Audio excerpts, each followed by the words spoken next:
All right, looks like it's time.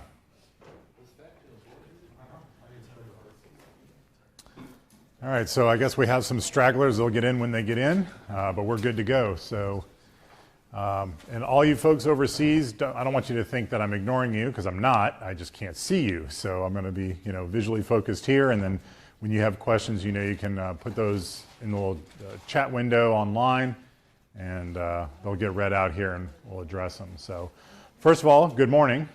Welcome to the class. We're a little behind if you haven't already noticed that. So we've got 5 days of material to get into 4 days. So we're going to have to make some adjustments. From a time perspective, my suggestion is that the next 3 mornings that we start early. Rather than staying late, my preference is to start early. First of all, show of hands, is that an okay thing, or is there going to be a revolt or anything like that?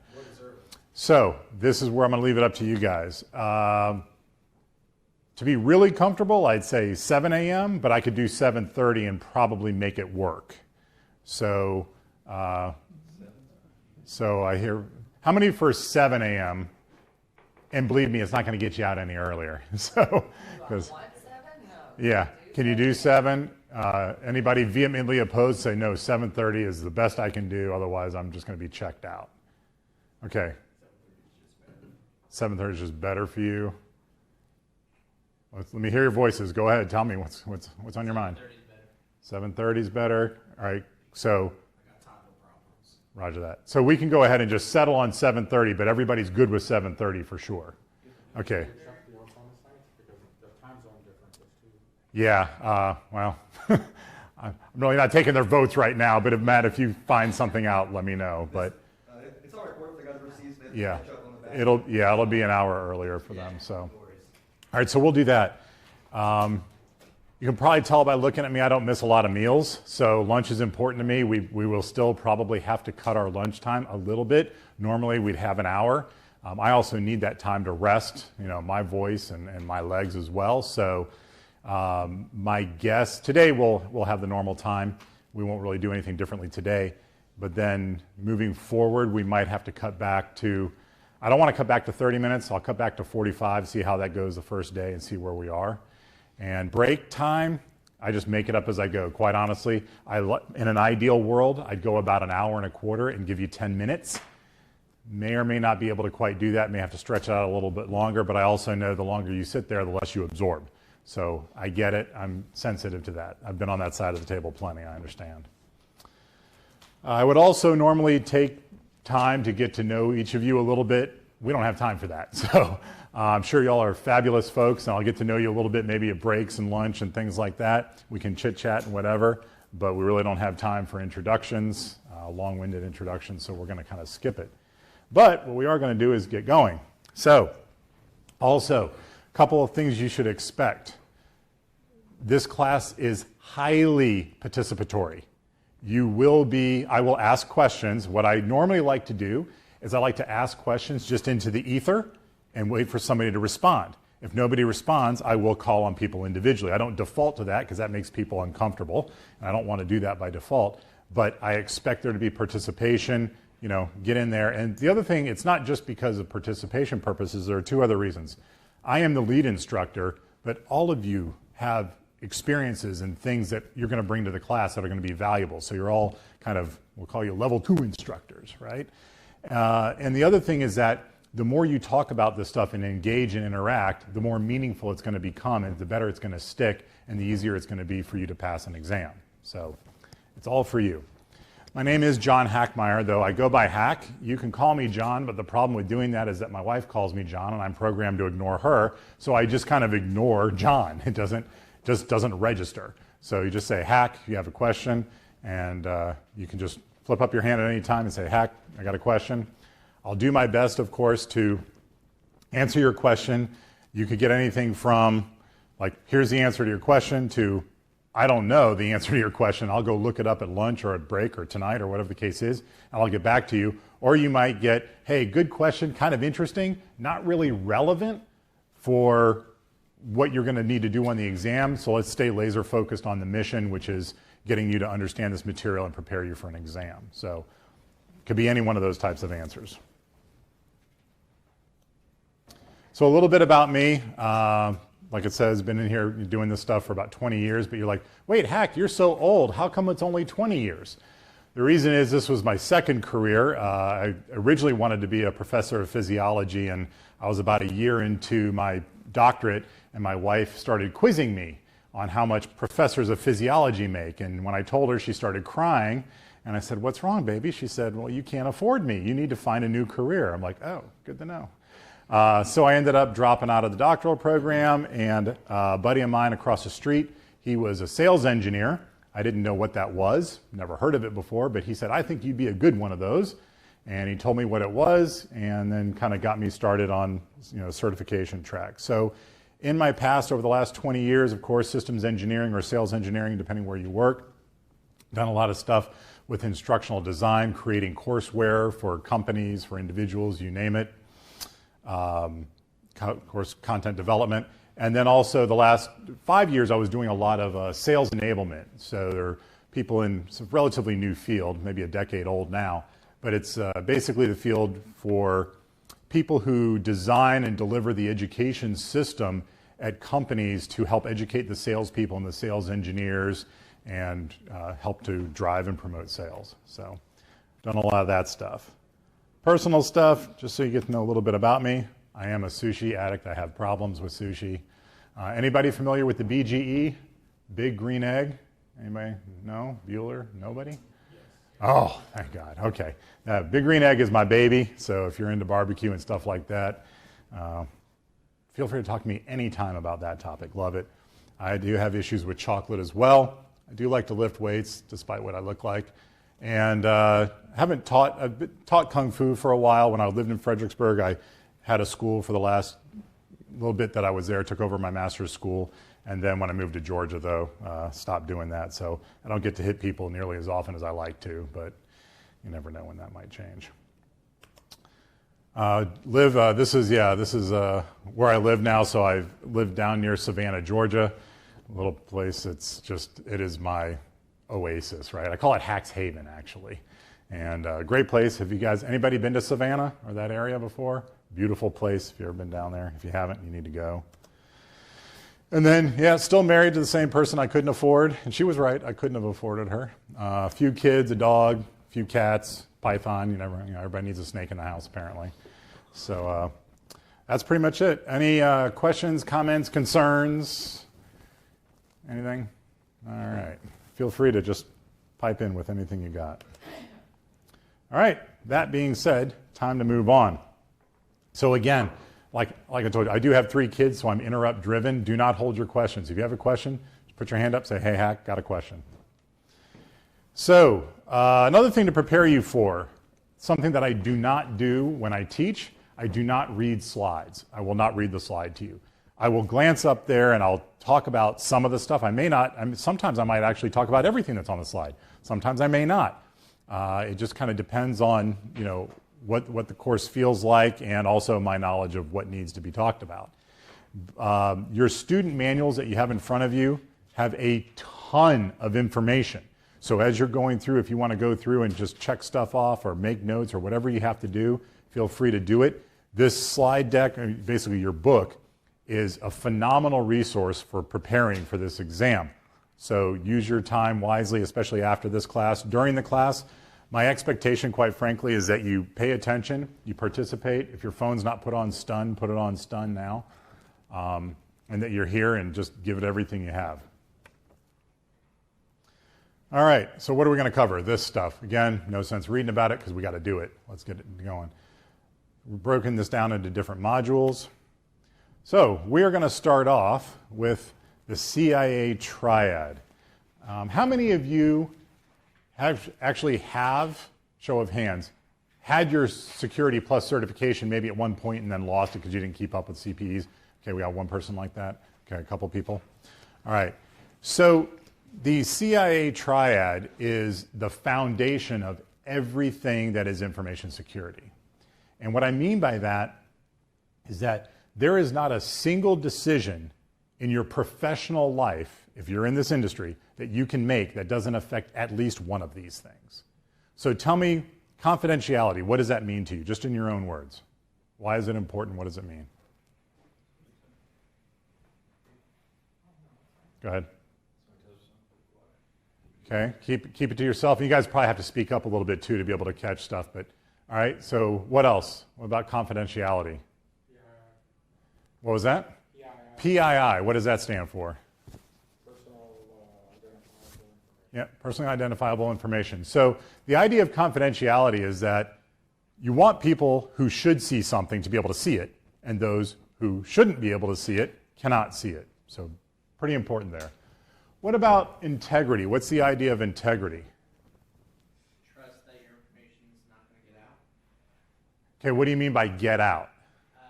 Be accessed by people you don't want to see it. Okay, if you say see it, does that not lead you more toward confidentiality than integrity? I guess so. It's more of a trust thing, at least for me. Okay, trust is right, but It doesn't change. there's the difference.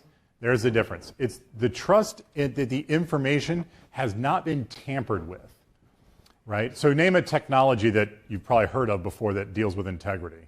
Starts with an H and ends with ashing. Hashing. Very good. You guys are good. Try to keep you up. All right. I know it's still early. Everybody's like, I'm waking up. So integrity, and a lot of people talk about integrity in the wrong way. They'll say, I'll hear people say this all the time, say, oh yeah, hashing and integrity, that's all about making sure that your data cannot be changed. I'm like, no, that's not it. And there's a difference between a protective mechanism and a detective mechanism. We'll talk about it later. But hashing is all about detection. So somebody could absolutely manipulate your data and change it. But the idea of hashing and integrity is that you know it's been messed with. So now you know it's not trustworthy. That's where the trust comes in. Right? And availability. How much is your data worth if you can't get to it? Say it. Nothing. Zero. It's worth nothing. So availability is huge. So all three of these things are critically important. All right. Some definitions and stuff to talk about. Give you a second to check that out. So we talk a lot about risk and about managing risk, right? And risk is essentially that likelihood. What is the likelihood of something bad happening? If I go out and I want to walk across a major intersection at 3 a.m., is that risk higher or lower than if I want to do it at rush hour? Oh, it's lower. Probably lower. There's still some risk because, some schmuck's going to come sliding through at, 60 miles an hour or whatever. But the likelihood is less, so risk, right? Threats. There's one that's not up here, but I want to make sure you know the difference. Have you heard the term threat agent before? What is a threat agent? Anyone? The perpetrator, right? Yeah. How is the threat delivered, right? So like a hacker would be a threat agent, but the malware that the hacker wrote, that's the threat. And there can be all different kinds of threats, right? What would be an example of a natural threat or a threat, from God, if you want to call it that, whatever? What would be an example of a natural kind of a threat? Yeah, flooding, hurricane, tornado, earthquake, fire, all that kind of fun stuff. And vulnerability is exactly that. It is a weakness. All of vulnerability is, it's a weakness. And when a threat agent launches a threat toward a vulnerability that you have in your system, and that vulnerability gets exploited, right? So a vulnerability in and of itself is just that. It's just a weakness. But if somebody can actually take advantage of it using some type of threat, then it becomes exploited.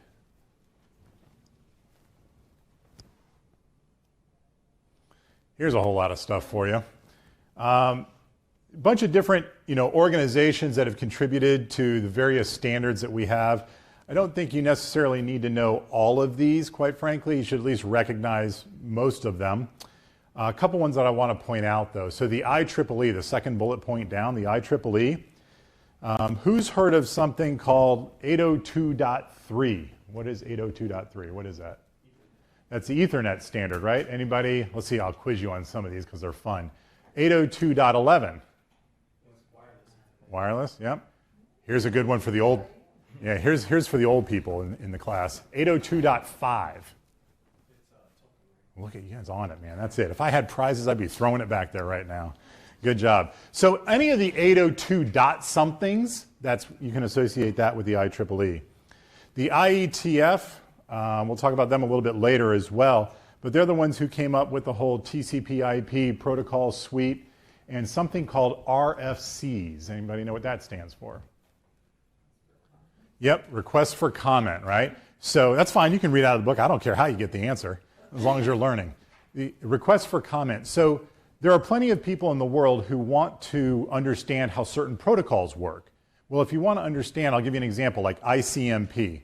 What does ICMP stand for? This is acronym hell, by the way. I know you guys are used to it, but this... Yeah, it's not in our book, I don't know. Internet Control Message Protocol. It's used in a common utility that if you want to find out if somebody's system is on the network, what do? What's that utility you run? Yeah, there it was. Ping, right? So ping uses ICMP. Well, if you're the kind of person who wants to understand how that protocol works, what you would do is go look up the RFC, the request for comment for ICMP, and it is the engineering documentation of how that protocol works. Something to keep in mind because you all work in security. The people who came up with these protocols, whether it's ICMP, it doesn't really matter which one, do you think they were security professionals or were they engineers? They were engineers. So these protocols are not designed for security. They're designed for functionality. That's why it's so important that we have security professionals like yourself who can help to make things more secure and, check out those RFCs. They're a little bit of a dry read. I wouldn't go into it too much, but if you ever get curious. The ITU, International Telecommunication Union, they're the ones who came up with the standard that we use currently for the format for digital certificates. Does anybody know what that standard is? I'll give you a hint. It's X dot something. Boom, X.509. Good job, right?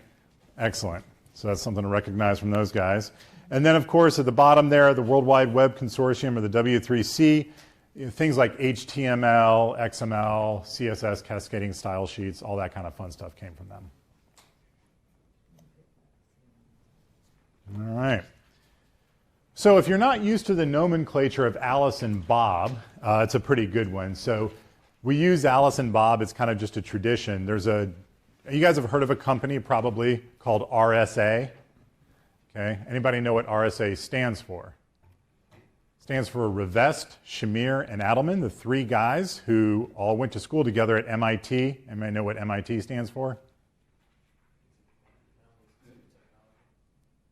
Millionaires in Training. No, it's Massachusetts Institute of Technology. But they all met at MIT, and they formed this company, RSA. As a matter of fact, the RSA conference, which is the biggest security conference in the world, is next week. That's unfortunately why I can't, or fortunately, depending how you look at it, why I can't be here next week to teach class, because I'm going to be at the RSA conference. But anyway. The class is happening next week. I know, but I'm not happening next week. Yeah, the class is, I'm not. So, but Ron Revest is the R in RSA. Ron Revest, in one of the papers he wrote a long time ago, he referred to, instead of saying person A and person B, he referred to Alice and Bob. That's where you get the nomenclature Alice and Bob and why we always use it. And then Bruce Schneier, another famous cryptographer, in his book, Applied Cryptography, he mentioned it. And there's other character names too. There's like for the different letters of the alphabet, like Carol, Dave, Aaron, Frank. And then they've got Eve, who is evil and does eavesdropping, stuff like that. So whenever I go up there and I talk about Alice and Bob, those aren't real people. That's what this is. All right, now we get to move into some security controls, different types of controls. So controls are essentially the things that we put in place to try to mitigate risk. Now, what do I mean when I say mitigate risk? Right. Now, if I wanted to, why wouldn't I just eliminate risk? How would I do that? Stop using it. Okay, interesting. Okay. Any other thoughts? Maybe. So it's kind of a trick question, and what I want you to get out of it is the fact that you can never eliminate risk. You can mitigate it down to very, very small numbers, but you can't actually get rid of it. Some people say, oh, wait a minute. No, if I took the system offline and buried it in a bunker 1,000 feet under the surface of the earth and blah, blah, blah, blah, blah. Like, yeah, well, you know, some schmuck's going to dig it up one day, or there's going to be an earthquake, it's going to pop open, and who knows. So the point is, you cannot eliminate risk. What you can do is mitigate it or lessen the likelihood of bad things happening down to some number, we'll get to that later, that is acceptable to your organization. And the way we do that is by implementing a variety of security controls. So administrative controls, right, are the types of controls that there's kind of the first level of thing. And oh, I'm going to use my board. I think I can do this. This will be fun to try. Let's see how bad I screw this up. I'm going to do that, and I'm going to do that. Oh, I think I got that part right. There you go. All right. This will be fun. All right, let's see if I can get this right.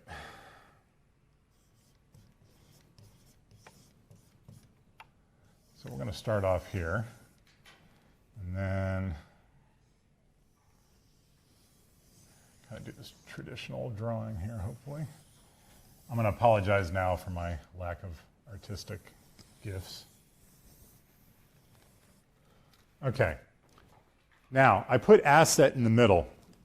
So, what is an asset? Perfect. Something of value, something that's important. Okay. Give me some examples from your work life of assets. I don't care what it is, just something of value. Drawing files. Drawing files? Yep. What else? Records. A truck, absolutely. Computer systems. There you go. It's always fifth on the list or so. People get to like the number, that is, by the way, the number one asset, you need to know this, is our people. And that's the number one asset all the time, every time. I don't care if you hate the other person. That's the number one asset that must be protected at all costs. So when we talk about controls that we put in place, I put asset in the middle. It can be any kind of an asset. But then what we start doing is we start adding different types of controls to protect it. So this first one would be administrative types of controls. Can anybody give me an example of an administrative control? Door locks. Door locks would not be, but we'll get to those. A policy. And Policy. Perfect. So some common ones, just to kind of keep in the back of your mind: policies, procedures, baselines, and guidelines. You should be able to rattle those four off pretty easily, right? Policies, procedures, baselines, and guidelines. And a policy is the very first thing that you write. So I'm going to give you an example. We're going to use an example and kind of build this out. We're going to say that, and we have an asset that's an overseas POP. What do I mean? What does POP stand for? Point of presence. So we're going to say it's an office somewhere overseas, and that's our asset that we're trying to protect. The first thing we're going to do is create an administrative control. We're going to happen to create a policy. And what we're going to say in that policy is that all of our POPs around the world will be protected, the internet connection will be protected using a firewall. That is a policy. Good administrative control. Now, have you ever encountered a policy that is not enforced? How good is a policy that is not enforced?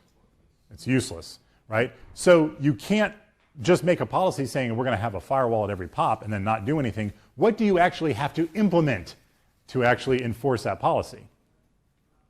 technical control. And what would it be in this example? What do you have to install? Physically installing a firewall. A firewall, right? So now what we do is we support the administrative control. And I just put load you there because you can call it a technical control or a logical control. They're synonyms, it's fine. But the idea is that if you don't install a firewall, you're not doing yourself any good. So we go ahead and we install the firewall. Now we've got that technical control. Now, do we leave the firewall just, sitting in the foyer of the building somewhere? What do we do with it? Where do we put it? Where do we place it, though?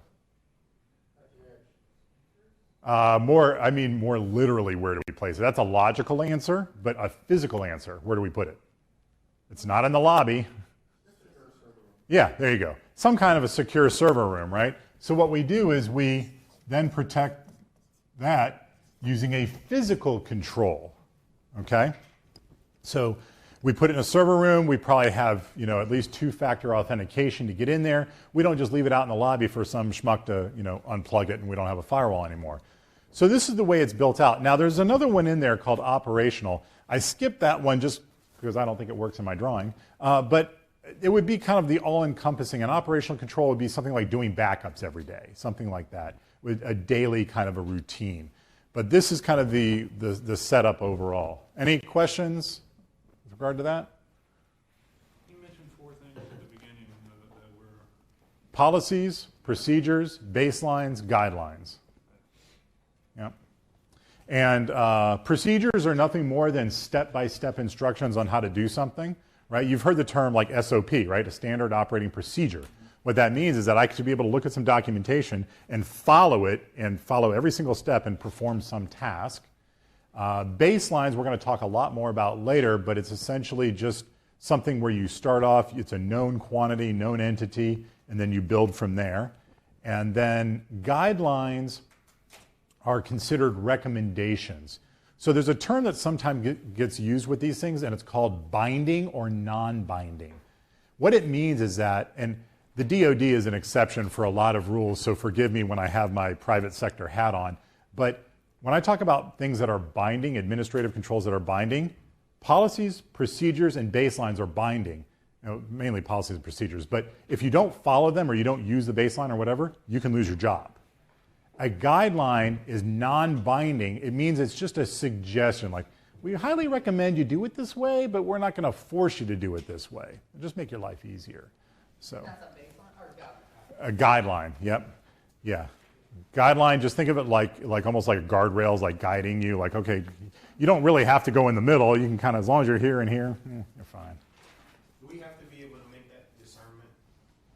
Policies, procedures, and baselines being binding and guidelines non-binding? Honestly, I don't know if you're going to need to do it. I think it's fair game. It's fair game. All right. Oh, on the physical side, somebody said locks when I asked something about. That wasn't me. Somebody said something about locks. So locks are on the physical side, right? Because it's a physical thing. All right.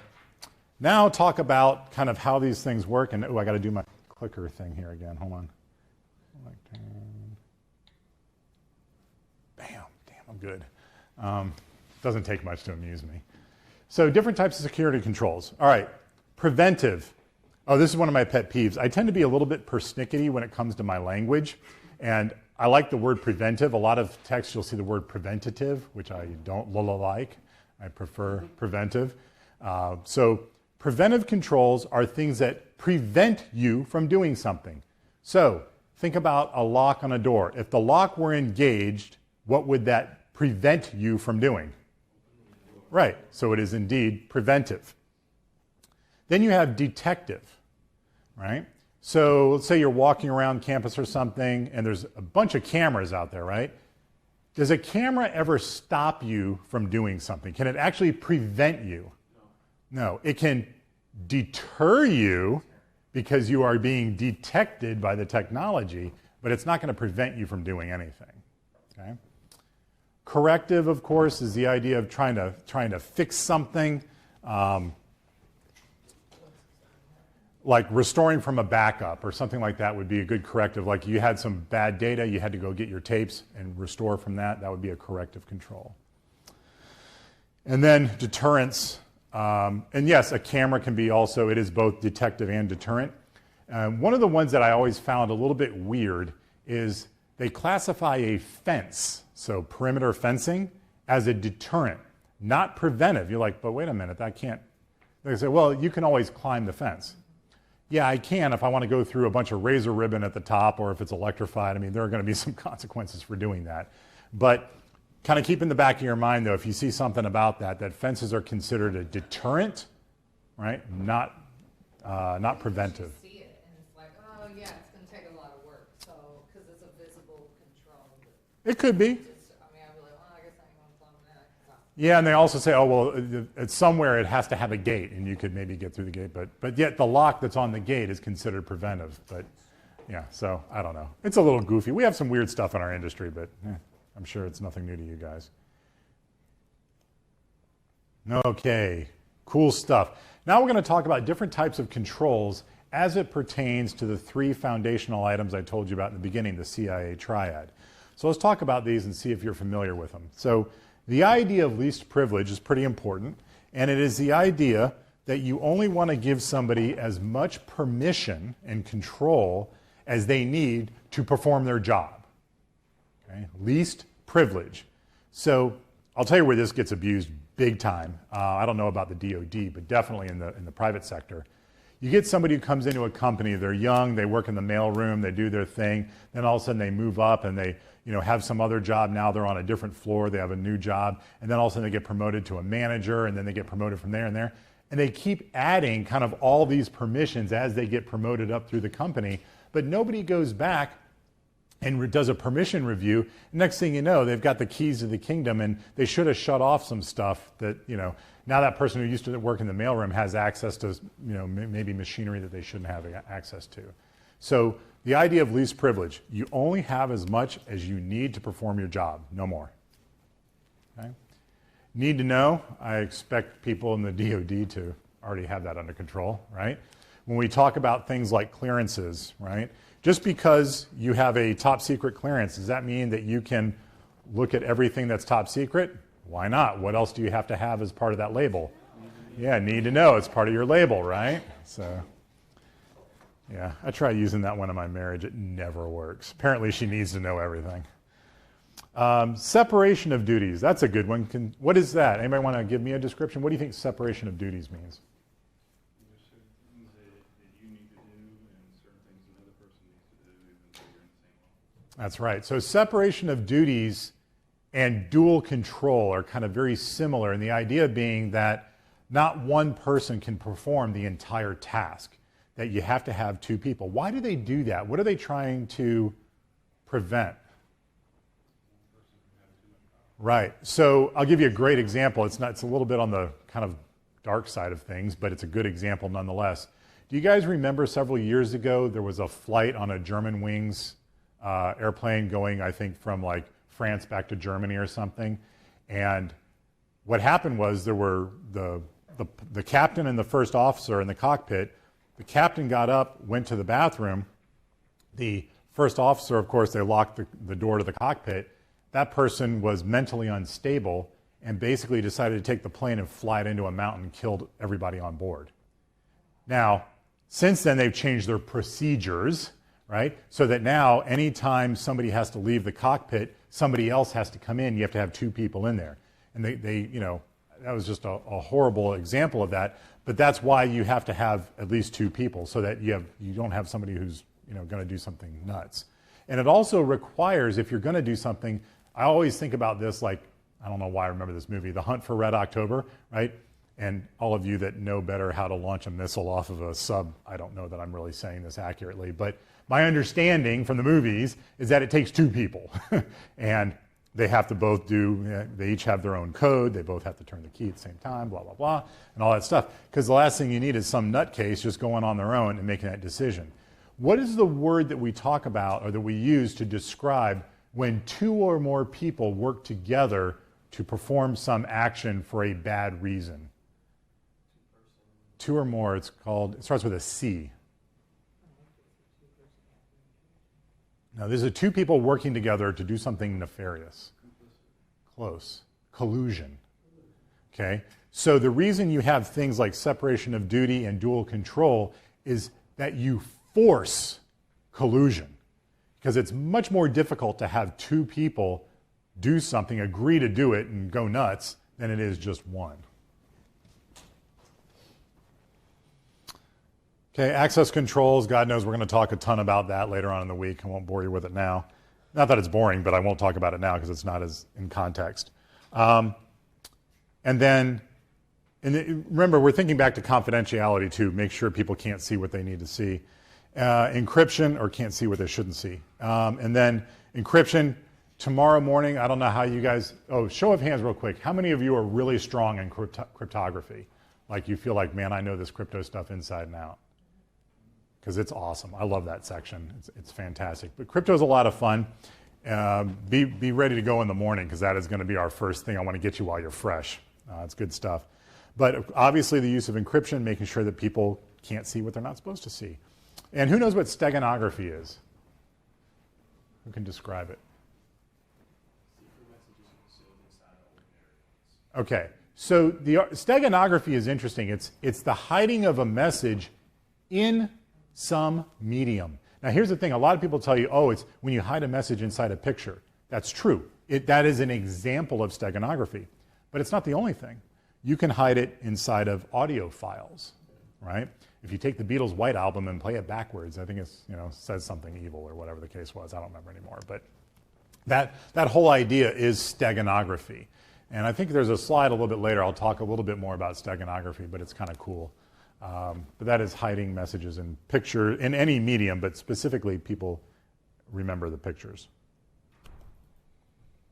All right, integrity controls.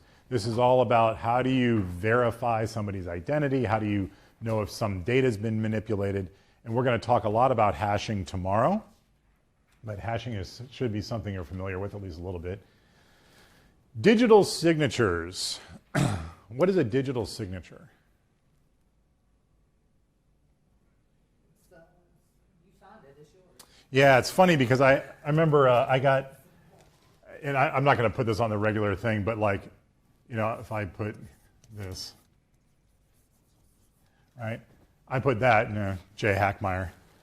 Somebody will say, oh yeah, that's your digital signature. I'm like, no, that is my digitized signature. I had a guy one time send me an email. It was fantastic.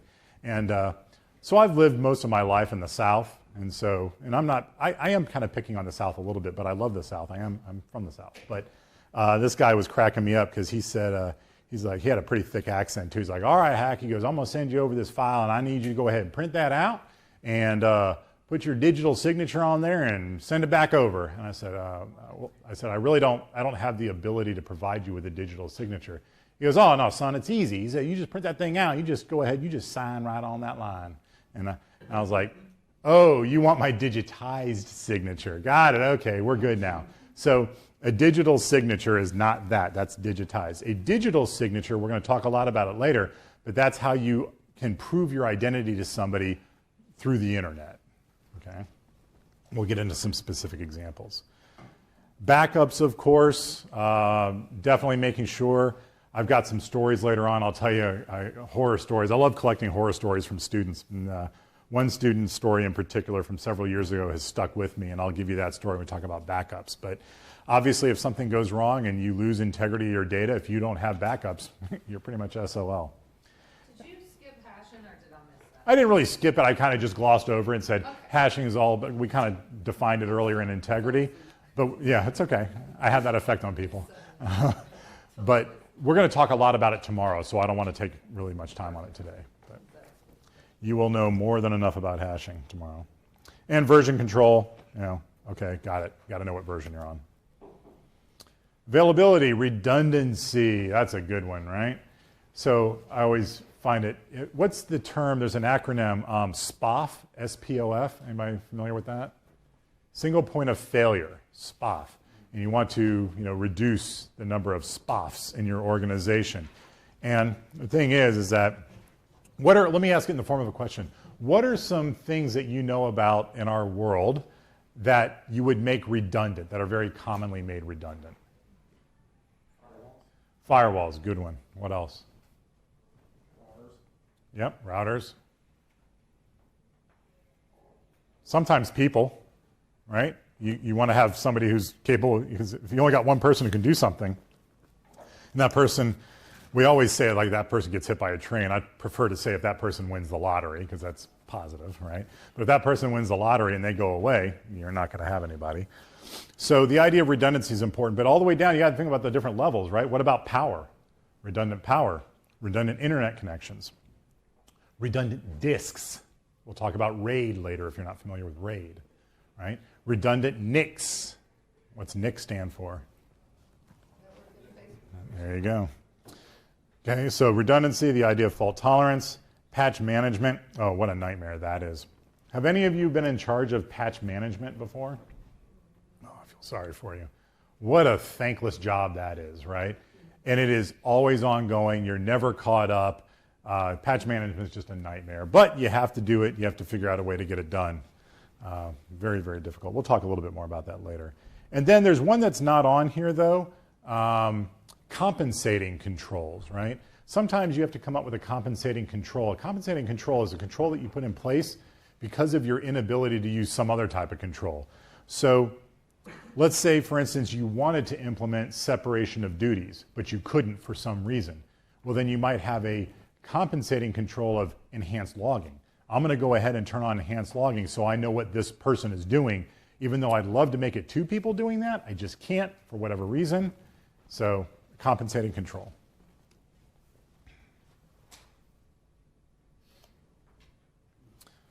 Defense in depth. What does that mean to you? Just in your own words.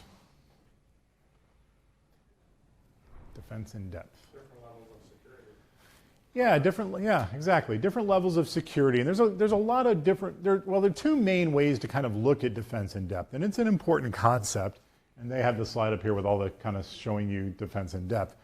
And that's one way of looking at it, right? The way they have it up here, you're looking at, okay, you've got the data, which in this case is the asset, right? And then you've got some type of application that you hopefully have configured properly on a host that is secure, and hopefully your internal network is secure, and you kind of just keep going out and expanding in these concentric circles and providing layers of protection. Now, that's kind of the classic definition. Another way of looking at it, though, is that, and I've seen organizations do this, they'll say, okay, we're a big organization, we're going to go ahead, we need a lot of firewalls, we're going to go out and we're going to buy a firewall. Name a vendor who produces firewalls that I might know. Palo Alto Networks. I say, okay, great. I'm going to go ahead and I'm going to invest in some Palo Alto Network firewalls. Let's say I need 100 firewalls. I could go ahead and get 100 firewalls from Palo Alto. But what might I want to do if I'm thinking of a defense in depth strategy instead? What might I do? Yeah, I might get 50 from Palo Alto and maybe another 50 from, name another vendor. Cisco, right? Or Checkpoint, or whoever you want, doesn't really matter. But the idea, and the reason they do this is because they figure, what if I have 100 Palo Alto firewalls and there's a fatal flaw and it's in all of them? Now that thing gets exploited, it goes all the way through my network. But if I put another vendor in there, then I'm kind of mitigating the risk of a single fatal flaw in a single vendor's firewall, being compromised. So just another way of looking at it.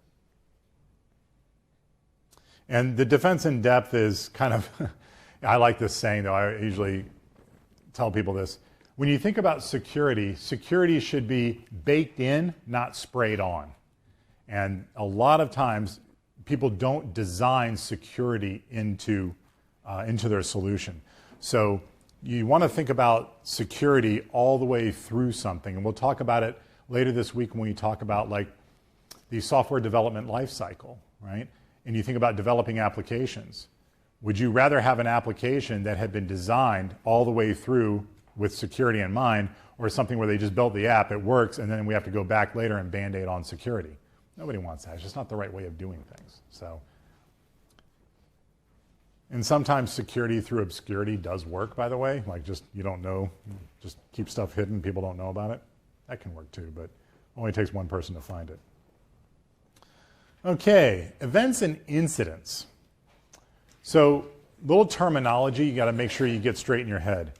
So when we talk about an event is nothing more than a single instance of something happening, right?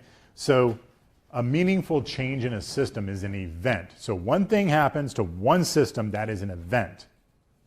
An incident is nothing more than a string of events. Now you've got a bunch of these things going on, cascading problems, etc. And so event is a one-time occurrence. An incident is a string of events. And then we have all these little definitions up here, right? True positive, true negative, false positive, false negative. Most of everybody, I think you guys get this. The only thing I want to point out is, of the 4 bullet points that are up here, which one do you think is the most dangerous and why? False negative. Why? What does that mean?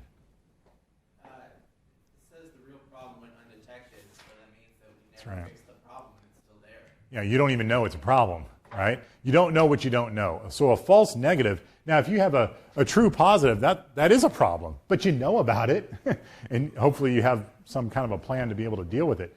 But a false negative, now you're in trouble, because when you think about things like APTs, right? What does APT stand for? Advanced Persistent Threat. An APT, somebody's gotten into your network, they've been in there for the last 9 months, you don't know anything about it. And your IDSs, nothing, none of your systems went off, right? Something happened and nothing went off. That's the danger of a false negative.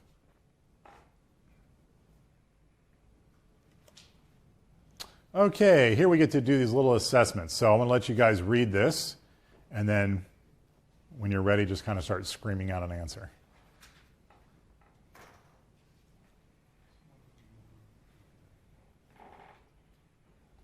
Any guesses?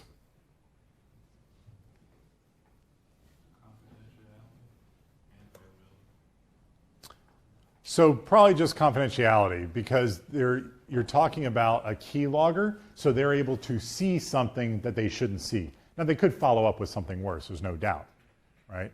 And compromise the other two. But at a minimum, they're starting to see what they shouldn't see, so definitely confidentiality. Next one.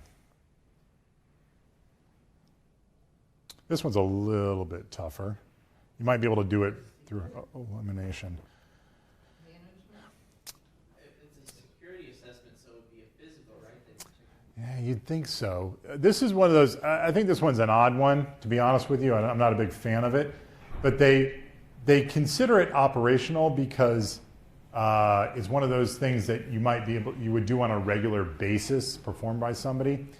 And this is another weird one, like when you talk about, and management really isn't a term, right? Administrative was the term that we use, so don't, right? This isn't management, this is administrative.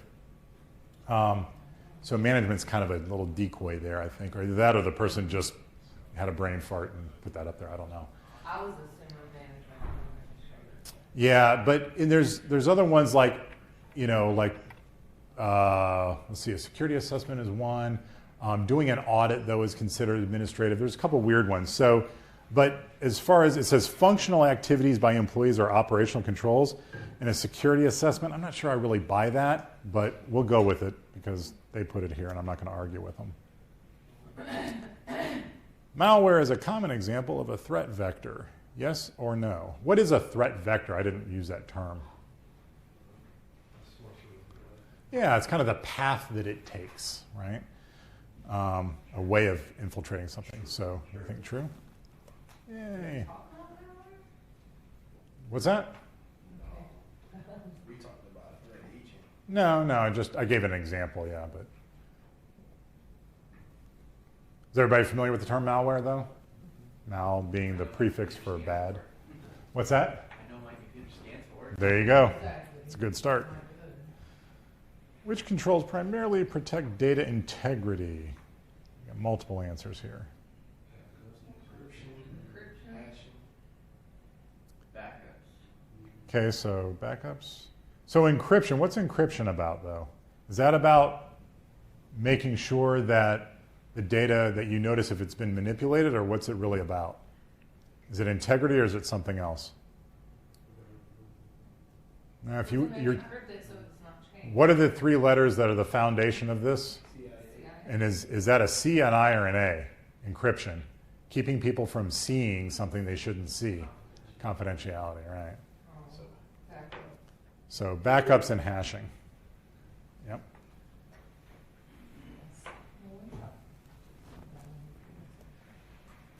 So I have a question Sure. related to that. Not specific to this, but like as we're going through this, is this training us to think? When that question asks integrity, my mind is supposed to go back and say, which of these things relate to the CIA triad? And I need to answer with regard to integrity because that's what it's asking. So I'm going to say yes, but let me qualify my answer a little bit. You should, because here's the simple truth. This exam is, it's a challenging exam, there's no doubt, but it's not as hard as something like CISSP as an example. But what I hope you all do learn is to think. And I'm going to take a little sidebar here since you asked that question. And I grew up, for the most part, I grew up in Tampa, Florida. Okay, so product of the South. And well, yeah, it's in the South, but it's not Southern. There is a difference. But I always said that the great irony of my education, and this is all the way through graduate school and including doctoral work as well, everybody taught me what to know, but not a single person taught me how to think. And I wish they had done the other, right? And I figured it out on my own, but it took me a long time to do that.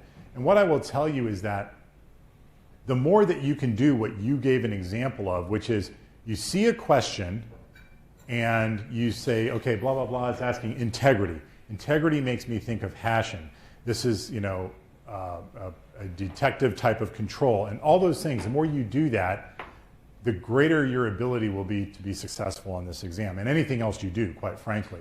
And to that end, when I realized that I was in graduate school and I wasn't going to be able to keep up with the pace. It was just too fast. And I can learn stuff, but I could learn calculus if I needed to, but it'd probably take me decades, right? I'm just not built like that. I realized I wasn't going to be able to learn quickly enough. So what I did was I actually sat down and started to draw out, how do I learn? And I actually created a learning methodology called conceptual linking. And we can do a little bit of it in here if you want, like maybe during a break or a lunch or something like that. But the idea of conceptual linking is to do that, is to take something and build off of it and learn how to think like that so that I don't believe in memorization. I hate memorization. I've never been good at it. I don't like it. So what I'd rather do is I'd rather just understand the material and be able to conceptually link. So that's a long-winded answer. For the answer is yes, you need to be able to think. Now I will tell you this, I, as the type of instructor that I am, I will teach you how to do that. And I will keep doing this, and I'll say things, and I'll say, well, what about this? And do you remember that? And I'll try to get you to link like that. But no, the material itself is not designed for you to necessarily learn like that and put those things together. I, as an instructor, do that because that's what I believe is the best thing to do. And I will tell you, it will make your life infinitely easier if you can do it. That's a good question, though. So yes, learn how to think. Okay, I think, did we do this one? No, we didn't do that one. Okay, now you know the answer. There you go, good answer. Okay, I'll let you read it real quick. I get those confused. Which two? Some pre-study. All of the true. All of them? I don't like any of them. Okay. I don't understand All right, let's get it worked out. So who wants to describe true positive? What does that mean? Okay, go ahead. If you know that one, say There it. was an incident that happened, it recognized it, and it was bad. Or Yep. It was, the end result was what it was supposed to be. Yep. I got that. Okay. And what would a true negative be? It alerts you of something that happened that actually didn't happen. See, that's where. Well, it did happen, but it true. wasn't an issue. Like in the example The here, negative is- somebody was logging in and they put in the wrong password, so the network operator got an alert saying somebody put in a wrong password. But it was the right person, they just had caps lock on. That's right. So a real alert came, but it wasn't an issue. So it's a That's What a- if it is an issue? What if another dude We're is talking trying to about log true in as me? negative. that would be We're that talking is about, true. no, Let's do this. because it's false positive, the answer. You Or just no, said. no, I'm wrong. Right. Sorry. So a true positive, No or a true positive, right? Problem occurred and was detected. That's what you said Oh, first, yes. right? Okay. So no problem and no alert. So if you go through the day and you don't get any alerts, and there indeed were no events of any kind, that is a true negative. The negative being that you didn't receive anything, and that's accurate. And that's the true negative, right? It's accurate because nothing bad happened. Right. So false positive, you're probably good with. Are you good with false positive? I said, like, no. So a false positive is maybe just using your example, right, of a false positive. Let's say your IDS picks up something on a network, and it sets off an alarm and says, hey, there's this type of attack going on. Wouldn't that be true and not false? No, because it's not. No, it's only true in that it happened, but it's false because it's not really an attack. It was some other strange traffic that looked like an attack. So to me, that would be like a true false. Yeah, but they don't have that. There's nothing really, Oh, there isn't. yeah. Okay. Yeah, you can't call it a true false. I think I'm just not ever going to be able to do this. I'll keep it there a couple weeks now. You'll get it eventually. Just keep I know talking it's through it. not. Okay. And then false negative, does that one make sense to you?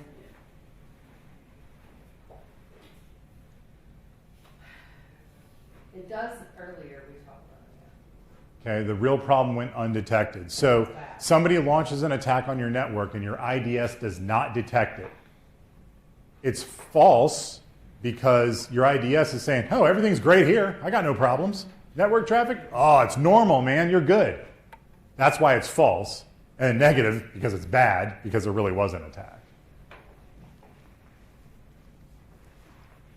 Okay. I'll keep working it. Sorry. No, don't be. A way that I think of it, that I just realized, is the first part is just a true-false question, and the second part was, did it pick something up during that day's work? Okay, that's fine. That works. All right, so let's do this. All right, here we go. Oh, we're already on the next one. Okay, risk management. Let's see what time we got. I think it's been an hour. Okay, here's what we're going to do. We're going to take a short, because it's right at the module break. I've got 9:26 on my phone. So let's say, I'll make it really difficult. Let's say 9:33 we come back. So can't quite give you 10 minutes, but 9:33.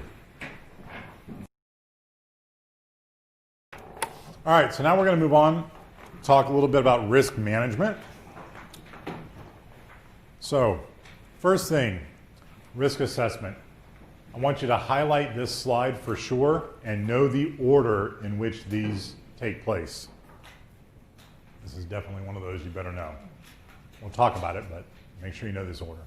Right? So identifying the assets, talked about this earlier, gave some examples of different types of assets. Then you have to do the threat assessment. What are the various threats that could, damage this particular asset?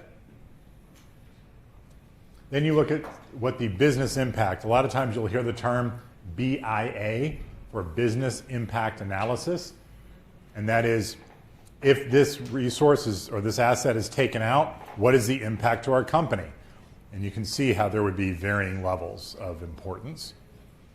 Then it says determine likelihood. Anytime you see likelihood, that's the actual risk. That's what is the likelihood of that taking place? Is it a very high likelihood, or is it a low likelihood, or somewhere in the middle? And then once you have those answers about the impact and the likelihood, you can then prioritize things. Like, oh, well, this thing is much more important than this thing, so let's move this thing up. And then whatever your strategy happens to be. And we're going to talk about the different ways of mitigating risk. Okay? But definitely know the order in which these occur. Questions? Does it make sense to you, at least logically, how you walk through that?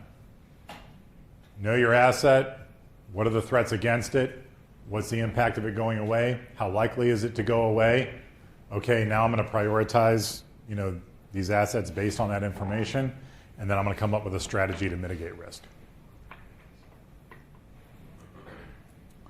Okay, this idea of the thing called it says risk register fields. So the idea of a risk register, I don't actually see this. This is one of those weird things that I think is probably just an exam thing, because I've never heard anybody use this term in the real world.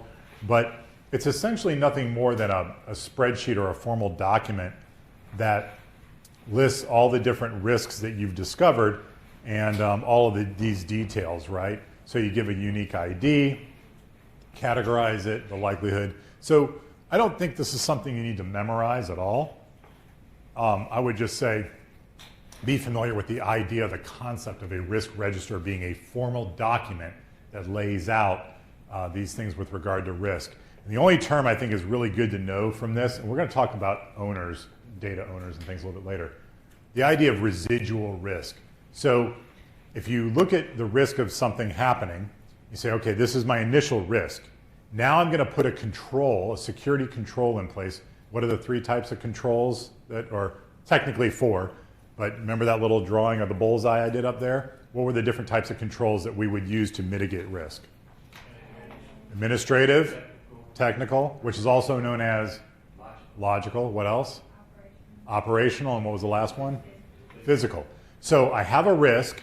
I'm going to implement one of these types of controls to mitigate the risk, but can you eliminate risk? Good question. No, you can't. Good job. So that means there's always a little bit of risk left over. That's residual risk. That's the risk that, yeah, technically you have accepted.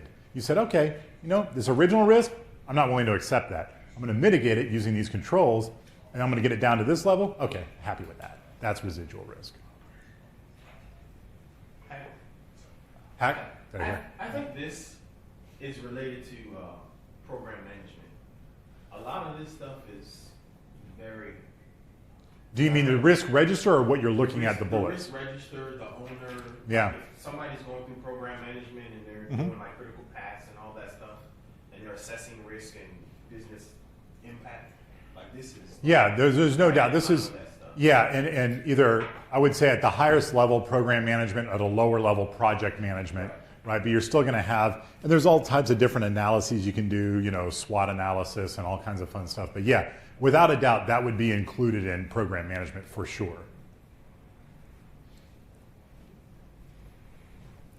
Good point.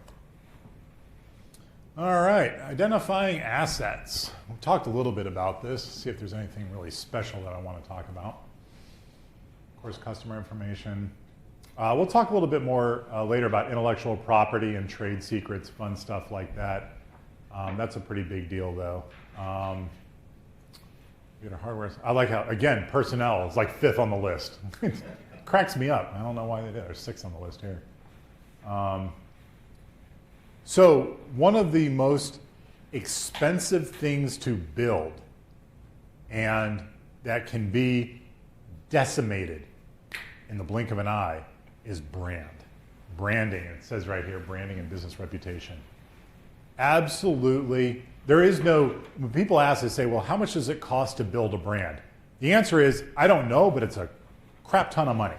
And that's true. And think about all the brands that you know of that have been damaged through some, you know, some kind of, most recently, I don't know why this popped in my head, but like Wells Fargo. Like they've been going through some crap for the last couple of years with all the shady stuff they've been pulling, right? What are some other names of companies that you run into in your everyday life whose brands have been tarnished recently? Papa John's, Gucci.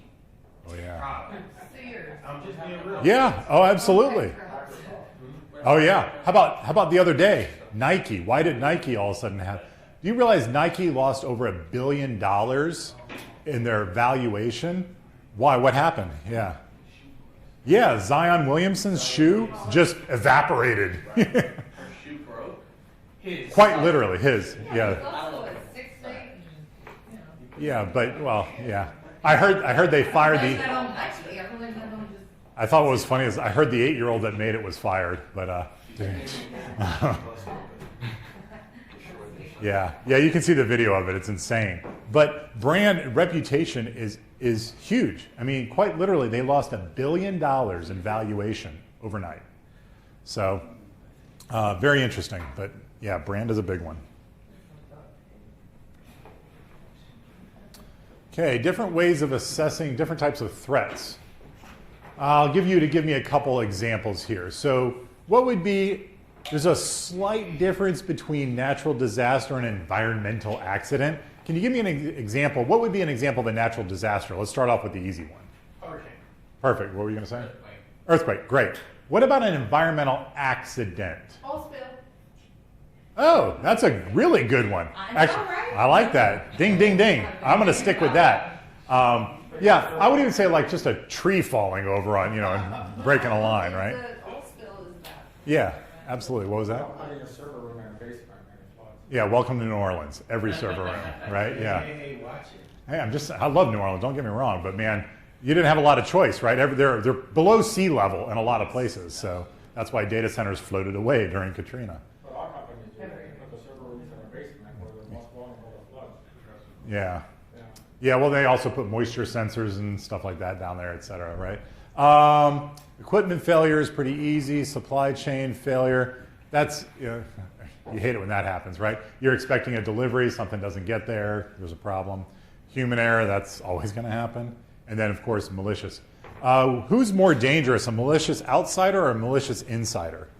Insider. Why? Because you think that Because they have access. Yeah, because they've been given some level of access, and so that right there makes them more dangerous. I really don't like people very much. That's probably why. Impact analysis. Okay, so think about if you have to replace something. That costs money. Revenue, it says opportunity loss. I like the term opportunity cost better. Are you guys familiar with that term? What does opportunity cost mean?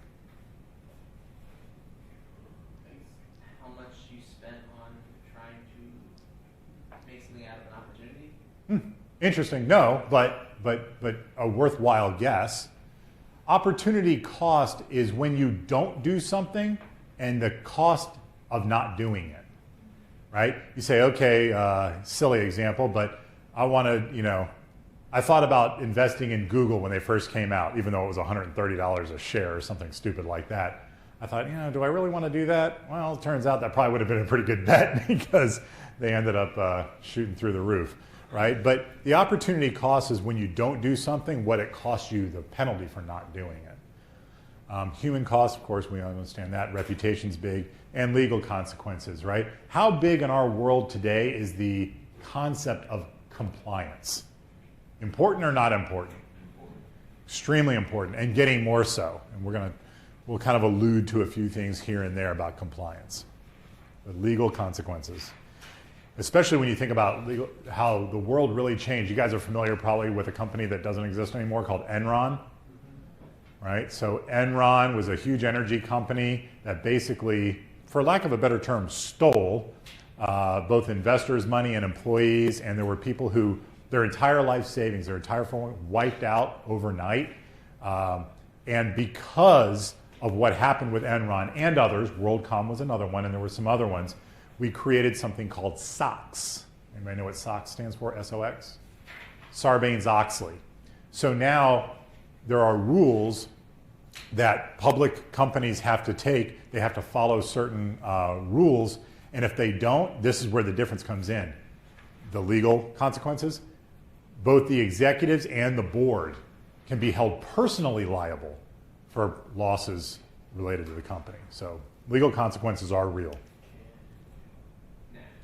But yet Robert Kraft is going to probably go to jail for 30 days for getting a massage or whatever he did. You saw that? It's another, oh good Lord, that whole thing. Yeah, it's an interesting one. We'll talk about that offline. Privacy impact assessment, right? Somebody mentioned PII, right? Pete, I think that was you. Mentioned PII, personally identifiable information. Very important, making sure that you have controls over those things. And what's PHI? That's another one you may, I don't know if you necessarily need it for anything. Yeah, protected health information, right? So what's the regulation that helps protect us from that type of? HIPAA, right? Which is HIPAA. A lot of people put PPAA or PPA, I don't know why. Okay, you gotta, privacy is important. Oh, threat probability, I love this. This slide cracks me up. So this is one of those things, you definitely need to know these terms. They're not very difficult, but they're kind of funny in a way. So the one that, bless you, the one that almost everybody's heard of is probably MTBF, right? Mean time between failure. And then, but the one at the top is interesting too, mean time to failure. Has anybody heard of these terms, and can you tell me the difference between the two? Because there's a little bit of a nuance that you should know. And I might even get to draw a little picture here. Okay, let's do this, and let's do that. Let's see if I can get it right. Maybe. Got it. Okay. So we'll do mean time to failure. Mean time to failure. Okay, so we start out at point in time 0. That's point 0. You can have a piece of equipment, I don't even care what it is, but that piece of equipment will work until it no longer works. This time frame here would be the average time until it fails, till it's it dies. So maybe I'll pick something stupid, a light bulb. A light bulb has a lifetime. It has an MTTF, mean time to failure, right? Whatever the number is, I don't even care what it is, but that's the mean time to failure. And when it fails, what do? Put in a new light bulb, right? You don't repair it, it's a light bulb, put in a new one, okay? Now, MTBF, mean time between failures, is a little bit different. So, MTBF is, you've got a device, no longer a light bulb, let's say it's a computer or server or something like that. It's going to run for some amount of time. Eventually, it's going to fail. And then you're going to get it repaired, and it's going to run again. But eventually, it's going to fail again.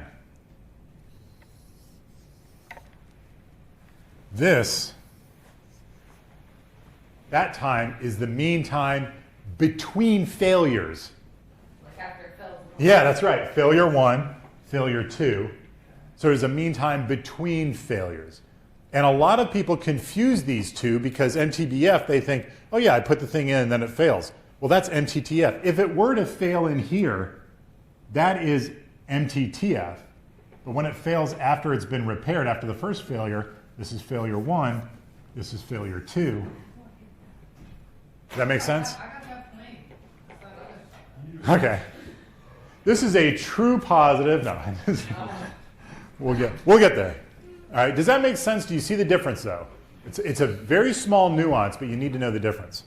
Now, there's the MTTR that's up there, the mean time to repair.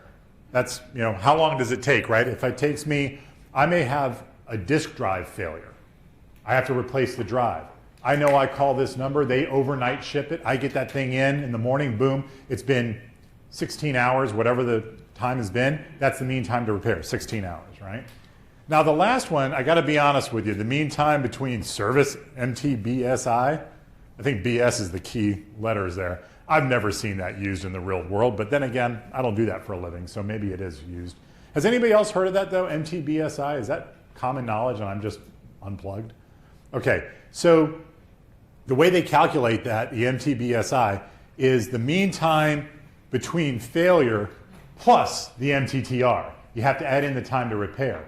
So if this is the MTBF, and let's say you were to repair it, and then it's going to go here, this little spot here would be your MTTR. Would it be at the other end when it first fell too, because it took time to repair? Yeah, you could put it on the front or the back end, doesn't matter. Whatever you want to do. But it fails here, it's just whatever that window is. So the MTTR could be that 16 hours, and but it was, let's say your MTBF was 3 months. It would be 3 months and 16 hours, right? Whatever. I still don't believe that's a real thing, but whatever. We'll go with it. As long as you understand the difference between MTTF and MTBF, I think we'll be good. Comprende? All right. See how good I am at getting back. Damn, that's awesome. I love your system, man. This thing is rocking, man. It's so much fun. I need to get one of these for the house. All right. Oh, yeah, I'm going to have to do some more writing here. So this is some fun stuff. Okay, quantitative risk assessment. Now, I don't expect you to have to do any real difficult calculations on the exam, but you're going to have to understand without a doubt what these things are and kind of how they're related. So let me go through and get rid of this, and then I'll put the new thing up on the board. Does this also have a function, I assume, where you could like print it out and send it to a file and do all that kind of cool stuff?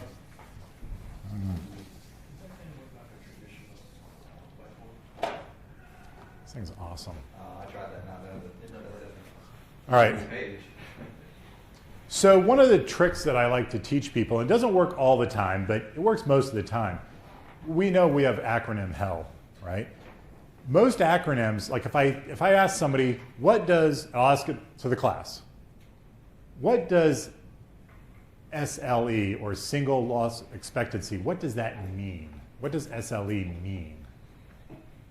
How much do we expect to lose Keep going. by losing a single thing? Very, very close. So the key to what he did is when you want to really understand most acronyms, I'll ask people, say, what does it mean? And they'll go, single loss expectancy. I go, no, that's what it stands for. What does it mean?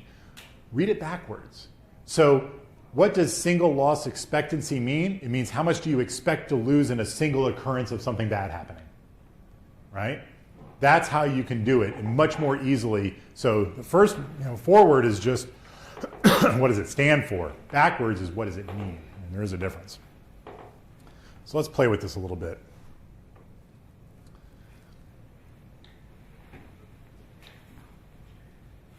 Okay.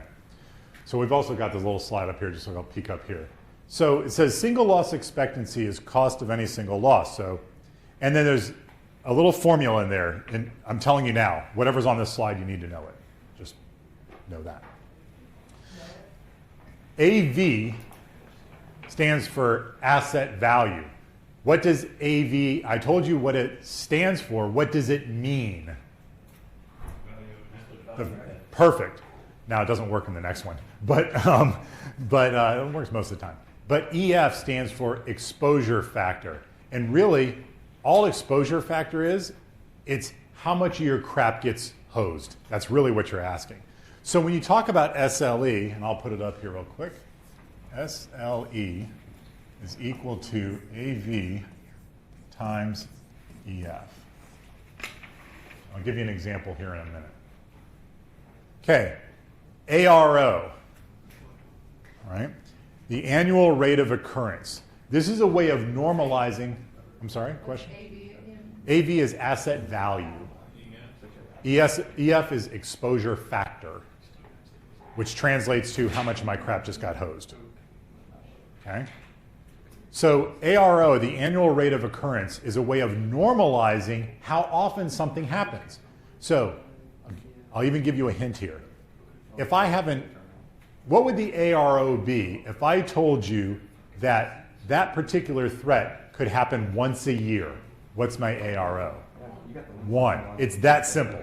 If I told you that it could happen twice a year, what would my ARO be? No, it's the other direction. Because if I said every 2 years, right? So yeah, twice a year. So if it happens, no, I lied to you. I think you got it right. I think I got it wrong. Yeah, I lied. I'm going to go back. I'm going to change my answer. So let me do it this way. Once every 4 years. There we go. Now I got it. So once every 4 years would be what decimal? Yeah, a quarter, right? 0.25. So yes, if it would happen twice a year, every 6 months, that would be 2, etc. Multiple times a year gets bigger from 1. Less than a year goes smaller toward the decimal side. Okay? Good job. Thanks for fixing me on that one. You passed the test. And then ALE, as it says there, that's how much you expect to lose annually because of it. And we'll get to an example. So let's take an example of, I'm going to have an asset that is a warehouse. Very simple. And I'm going to say that warehouse is worth, let's make it easy because I'm not very good at math. Let's make it $100,000. That is the asset value. It's worth $100,000. Now, the threat that I'm doing this quantitative, and by the way, this is different. Make sure you know the difference. There is a quantitative analysis and there is a qualitative. What's the difference? Quantitative is money. Is math and numbers. That's right. That's right. So quantitative means a quantity of money, numbers, and stuff like that. We'll get to qualitative in a minute. All right, so I have a warehouse. That warehouse is worth $100,000. I'm going to say that the threat against my warehouse is a tornado. And I have built my warehouse in such a way, using cool construction and all that, that I know it's not going to get completely destroyed. But I'm going to say that a tornado that hits it will destroy 50% of it, half of it. What is my exposure factor? 50. All right, 50%, 0.5, right? So it's 50%. Right, so the actual answer. So now I'll ask it in the form of a question. So how much money do I expect to lose every time there is a single instance of a tornado? $50,000, right? So it's going to be equal to 50. Okay. Okay, if you didn't follow that, raise your hand now, because we got to make sure you get this under control. It's not going to be hard on the exam, but you got to follow the process. It's easy because it's half. What That's if it's okay. not half? That's where I'm. If it's not half, if you say, you just have to ask, what if I told you 25% of it was going to get hosed? What would the decimal be for 25%? Okay, yeah, it's that easy, and if they give you something like, I don't know, a percentage, it doesn't matter, you can just convert it to a decimal. 15%, right? Use your fingers and toes, you'll get there, right? So 50%. So that's, okay, we know how much we're going to lose. Now the question is, how many times is that going to happen in a year? And that's what ARO is all about. So ARO, now let's say we've built this warehouse in what's called Tornado Alley. Where is that? Yeah, all Oklahoma up through the Midwest there, right? Into Missouri and all that area. So we're stupid, we did that, that's fine. We built it there.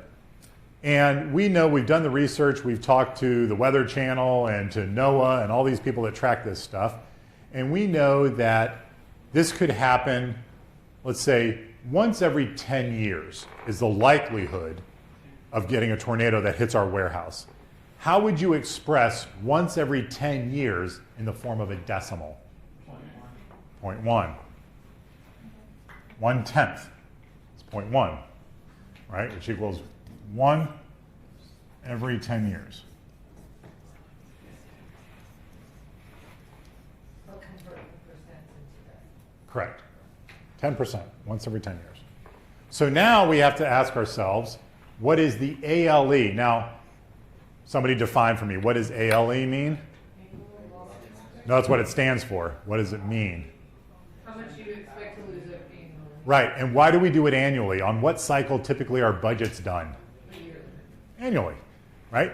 So, ALE is equal to, and we'll plug in the numbers in a second though, SLE times the ARO. So what does that give us? What was our SLE? How much do we lose every time our thing gets hit by a tornado, warehouse? 50K. And how often will that happen? 10 years. Okay? So how much will we, so what is the, how much do we lose on an annual basis because of the threat of a tornado? Yeah, say it, loud and proud. 5,000 bucks. Okay. So you've done the math correctly. Any questions so far? Because I'm going to have to take it to the next level in a second. Do you understand how we got there? Okay, it's relatively straightforward. Now here's where it gets fun. So my boss comes up to me and he says, Hack, I need you to go ahead and I need you to figure out the SLE, the ARO, and the ALE for this particular threat and this risk and et cetera. I need you to come back to me. And I come back and I say, okay, boss, guess what I found out? I found out that on average, on an average year, we will lose $5,000 on this specific risk and threat. He says, all right, he goes, well, you know what? We're kind of a small company and $5,000 is really a lot. I want you to go out there and see if you can find any type of control that will help us reduce, what's the other word that I don't use that I want you to use? Not reduce the risk, but mitigate the risk. I say, okay, great, I'm gonna go do that. I go out and I come back a week later and say, hey boss man, I found some cool stuff.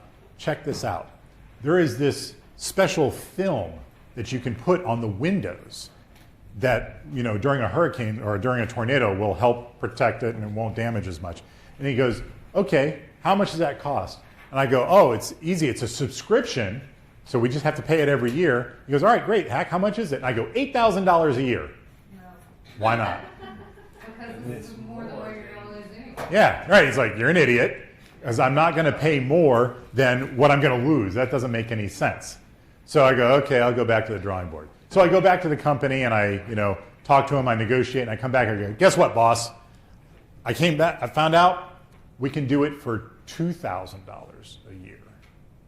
Okay, that makes more sense to me now. Now maybe we want to invest that to help mitigate that. Now the thing is that maybe that $2,000 a year that we're investing there, but in order for this to make sense, what has to happen to this number right there, the exposure factor? It's got to decrease. It's got a what?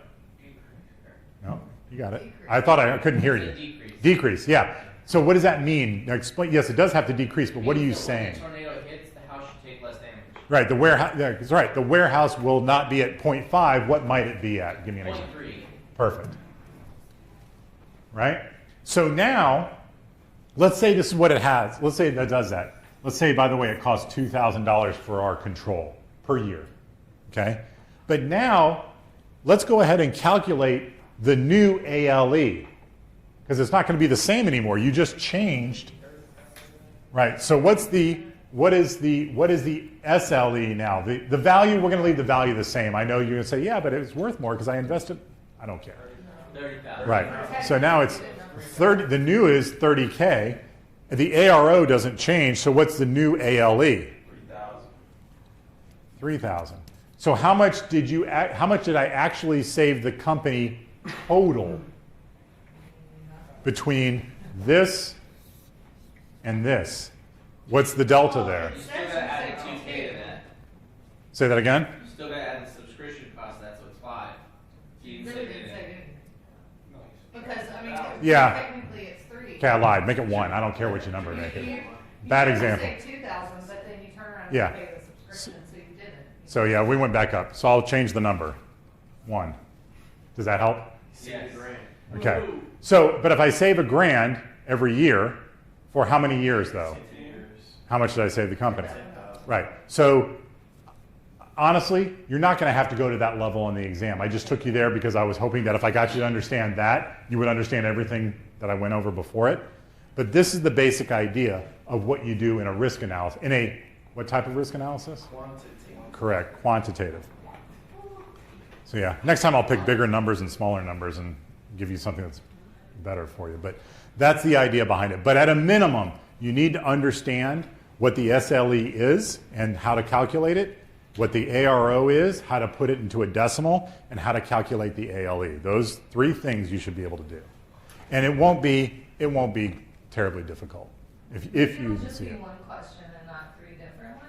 So- No, it could be one of those like a scenario type of thing, where they go through, they give you you've got all the information. You just have to figure out what to plug in where. So they're not going to call it the exposure factor. They're not going to say that. What they're going to say is, and you know that, half of your facility will be destroyed. Well, that, you have to go, okay, half is 0.5. My facility getting destroyed. EF means that I'm effed. So how much of my stuff, I don't care how you remember it. There's a million different ways, but you got to be able to pull that stuff out. So this test is open book, right? Sure. If the book's in your head, yeah. That sounded like a no. Yeah. I'm going to go with no. Uh-oh. I got it. Okay. What the AV? Asset value. Correct. The value of the asset. Yep.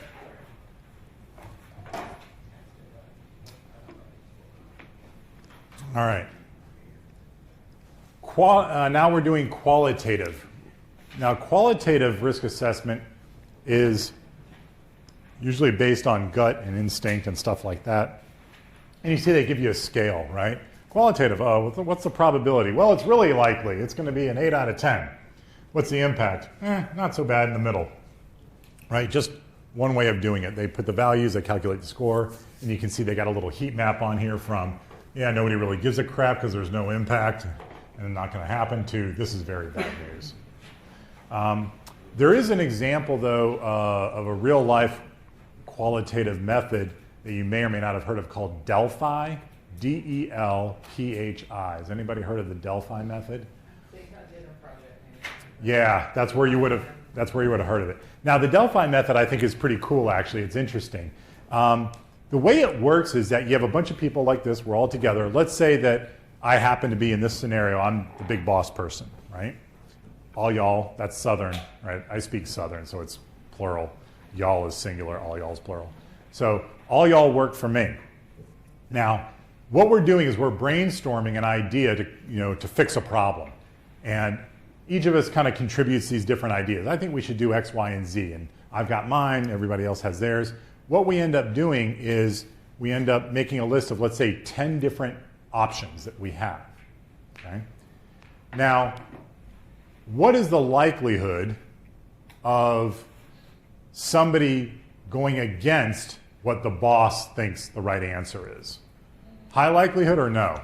That they're going to go against the boss. They're not gonna have a job. Yeah. Most people, it depends where you work, but I'm always thinking private sector, right? Most people aren't going to do that, quite frankly, because they just, it's what we call a CLM, a career limiting move, right? And so most people aren't going to do it. They're not going to say, hey, boss, your head's up your ass, and I think this is a better idea. What they're going to do instead is this Delphi method. We're going to take all those 10 possibilities, we're going to write them down on separate sheets of paper and hand it out. You guys are going to rank your top 5 anonymously. That's where the key comes in. You just rank the top 5. Then somebody would collect them all, and then we'd figure out what the top 5 are, pass it back out, say, okay, what are the top 2? And then get that way. So Delphi is a qualitative analysis that allows you to take anonymous input to hopefully reach the right conclusion for the company, and it takes out the fear of like corporate politics and things like that. Repercussions, which would be great if people actually did that. Yeah, it's a good method. Thank you a lot. That's funny. All right. So this thing says risk management. It is part of risk management, but it's really kind of, I think these are the things that you can do with risk. And I'm not a big fan of one of them, but we'll talk about it anyway. So when it comes to risk, I told you, you've got your starting risk. And you say, nope, that risk is too much for me. I want to put in some security controls to mitigate the risk and get it down to an acceptable level. And that little bit of leftover risk is called the what risk? Residual risk, right? Now, you have a choice of what you can do with the residual risk.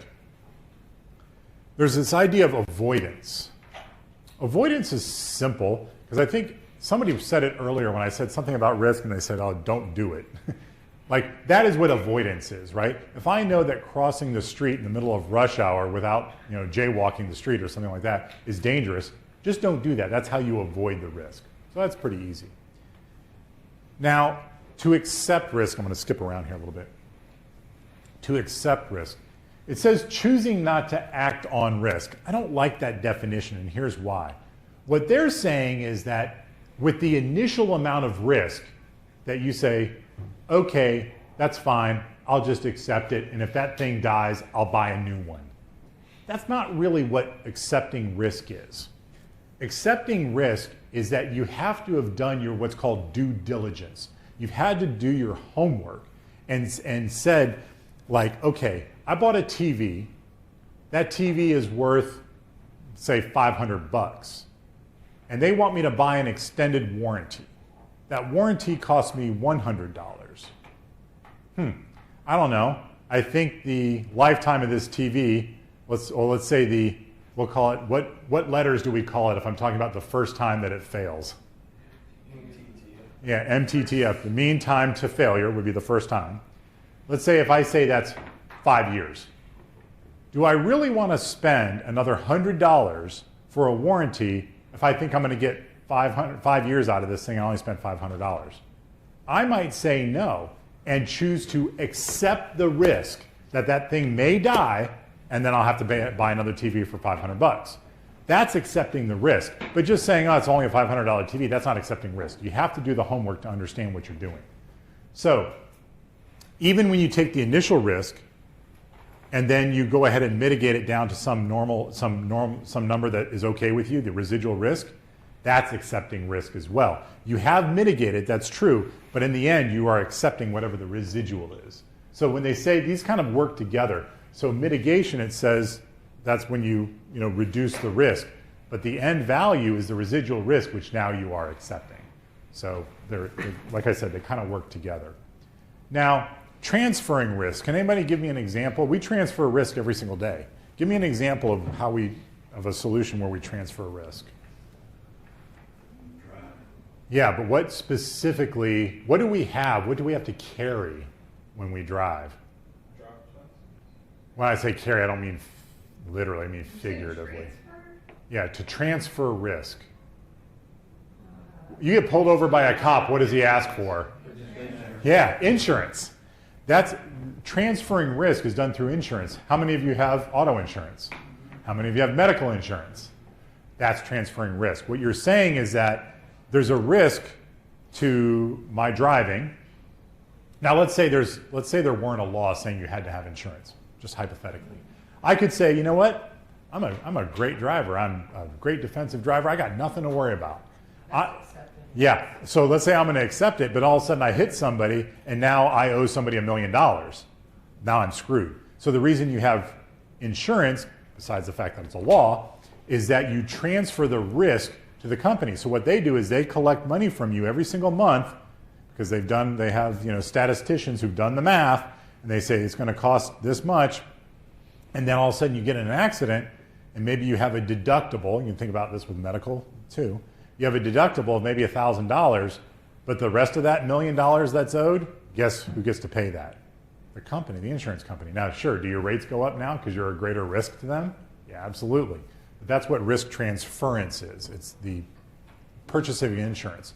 And we have cyber insurance too. Okay. Somebody had a question? No, I just said that's actual crap. But What, the insurance industry? yeah, well, just the idea, because it doesn't make me have more of a risk. It just means that something happened. Yeah. No, but you're paying for somebody else. Yeah, don't get me started with insurance. My 17-year-old son decided to total my truck recently, which was my baby, and I say that, of course he was okay, which is fine. But my truck was a 23-year-old Toyota 4Runner with 200,000 miles on it that I was going to drive the rest of my life if I could. I just put $4,000 into it last year to get all the seals done and everything, and then he totaled it. So I appreciated that. And so, yeah, that's good news. So insurance cost is going to go up. It's already expensive because he's male, so we got problems there. Deterrence, it says, applying visible controls to discourage others. I don't even know why that's really in here. We talked about that as a control type, but things like a fence is a deterrent, right? Putting up a sign on your fence at home that says, my German Shepherd can get across this yard in 0.5 seconds, can you, right? That kind of thing. That would deter somebody. All right, different ways to mitigate. Okay, we talked about these kind of, at least really the first three anyway. So technology controls, we talked about that. Remember the bullseye, and we talked about administrative controls, which is going to be policies and procedures are examples of that. Technology controls are technical or logical controls, which was the next piece out. Routine audits, the audit is a form of administrative control. Okay? And then the idea of incident management and change management. I don't really like where they put this thing, but incident management, remember the difference between an event and an incident, right? Which one was the worst? The worst of the two.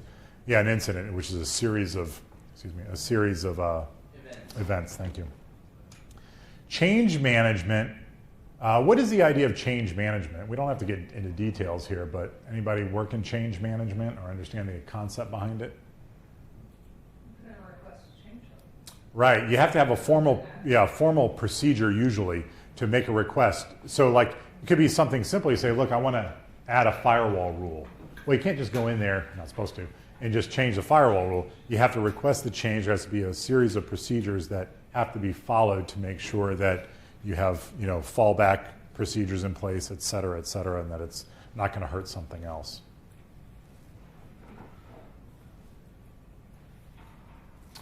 All right, automated security tools, good stuff here. Let's see, pick and choose.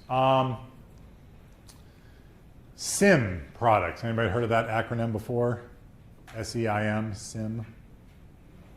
Let's see, products like, God, I'm old, so I'm thinking QRadar, which is now an IBM thing. SIM products, security event and incident management.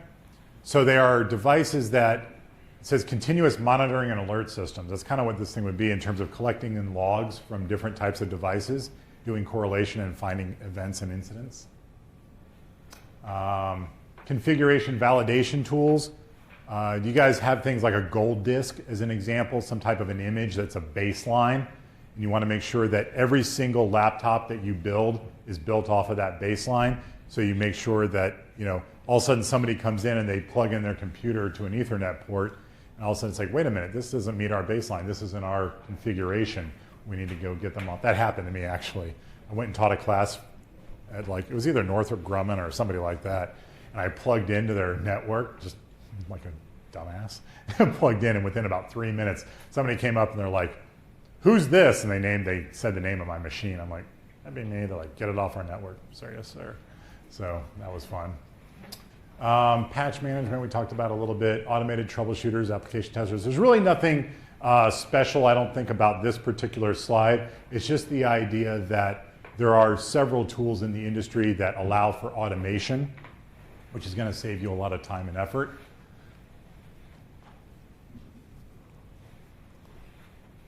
All right, let's see what you remember here. I'll let you guys answer this one. Oh, this is the order, right? Okay. Oh, identify the assets of risk. Okay.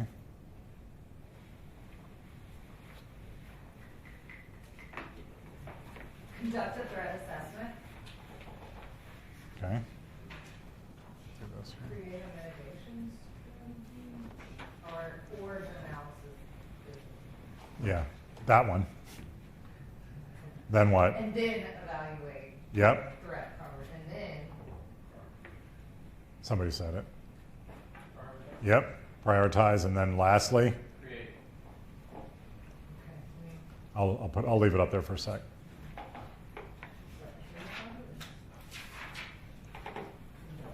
The book is 1 through 6. Oh, really? Oh, yeah, I have 6 things up there, right? So number 3 is analyze the business impact, right? Correct. That's the third step. Letter alpha. Did you memorize it by the first letters? Does that work? I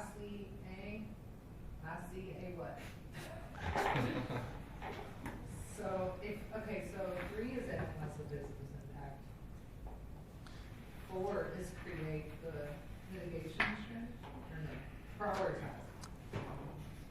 The fourth one is the evaluate threat probability. Probability, okay. Yeah, the order is Echo, Bravo, Alpha, Delta, Foxtrot, Charlie. Oh, is it numbered there? Oh, okay. Yeah, Gotcha. Yeah, 5, 2, 1, 4, 6, 3. Analyze business impact is 5. Prioritize risk.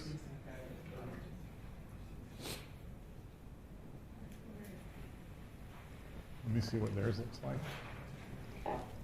Which one is it? Oh, I see, 1 through 6. Gotcha. Yeah.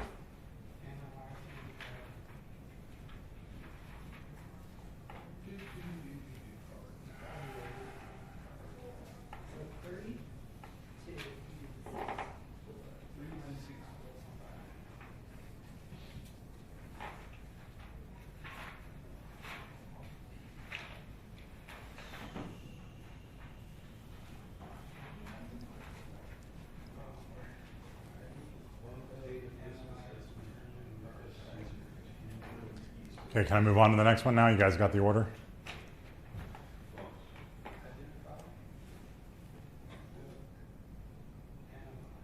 Yeah. For tangible assets, what does that mean? Yeah, things you can put your hands on that cost money, right? Tangible. Yeah, because it says qualitative. Oh, here you go, yeah. I'll give you a second on this one. Second one was false, correct? That is correct.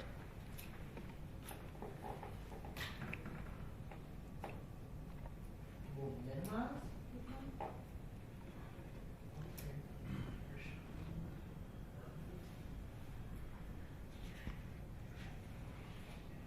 You have to go without cooling. I mean, why would you go without it though? I mean, it doesn't say.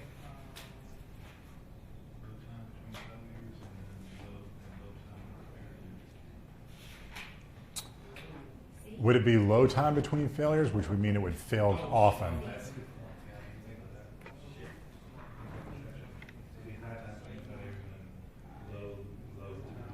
That's right. Something. Yeah. Yeah, Bravo? High time between failure, low time. That's right. Yeah, you want it to have a long time before it fails, but you want to get that shit fixed quickly. Right? So the higher the MTBF, the longer you can stretch out that line, the better. Mean time before failure.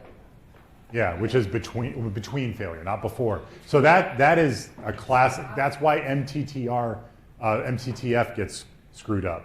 So it's the mean time to failure is the first one. Mean time between failures, not before.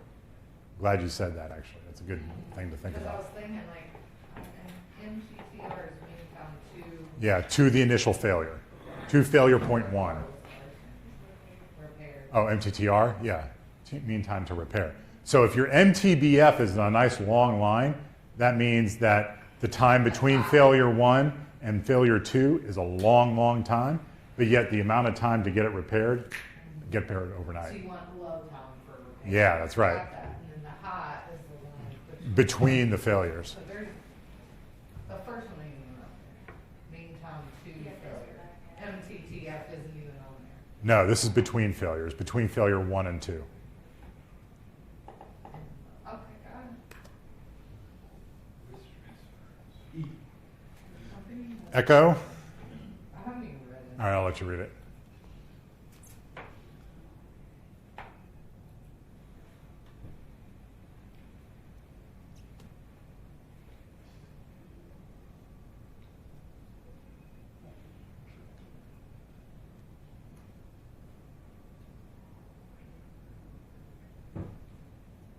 Transference. Yep. Because Yep. you're Give it. transferring it to an outside agent. That's right. Somebody else's problem.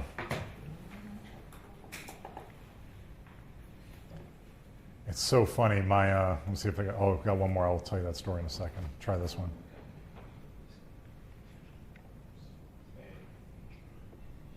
Yeah. What's the key that lets you know what the answer was? Management. Well, no, in the question. Future editions. Right. Yeah.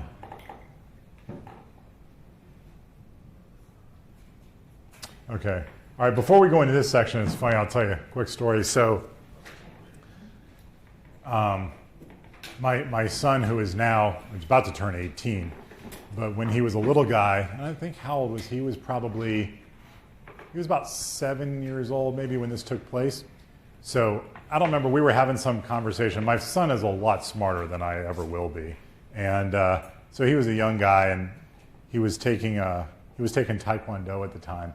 And I remember we were talking about something. I said, buddy, I said he had a decision to make, and I said, look, it's no different than any other decision, right? It's a cost-benefit analysis. You guys have heard that term, I'm sure. And I'm like, you understand that, right? He goes, no, Dad, I'm 7. I don't know what a cost-benefit analysis is. Okay. I said, let me give you an example. I said, when you're in Taekwondo class, after class, you and your friends go over to the corner and you have these little, they were called Yu-Gi-Oh cards, little trading cards. Yeah. And he's like, you go with your buddies and you guys trade Yu-Gi-Oh cards, right? He goes, yeah. I said, all right. I go, do you make every trade that's proposed to you? Somebody says, I want to trade this card for that card. Do you do it every single time? He goes, no. I said, why not?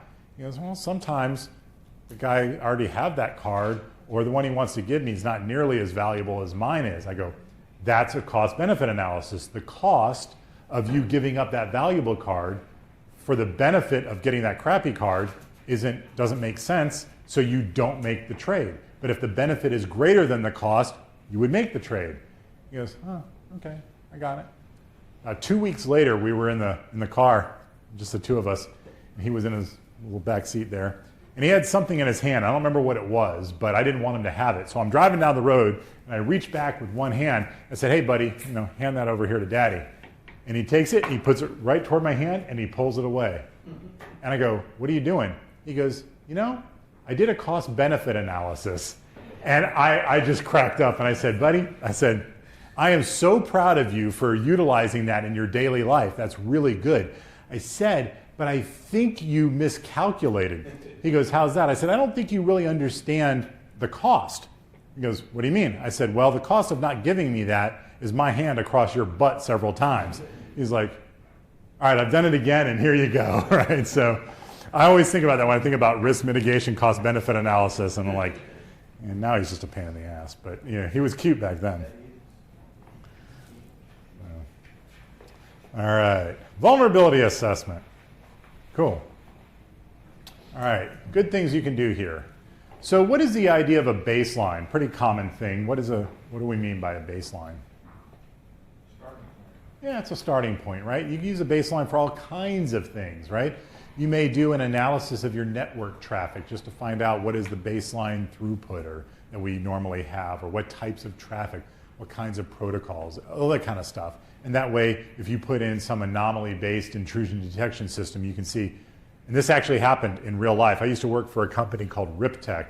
It was a managed security service provider out of Alexandria, Virginia. We ended up getting bought by Symantec, but we had a security operations center, a SOC, and one of our analysts noticed a lot of FTP traffic going from one of our customers' sites in New Jersey to Mother Russia at like 3 a.m., something highly unusual.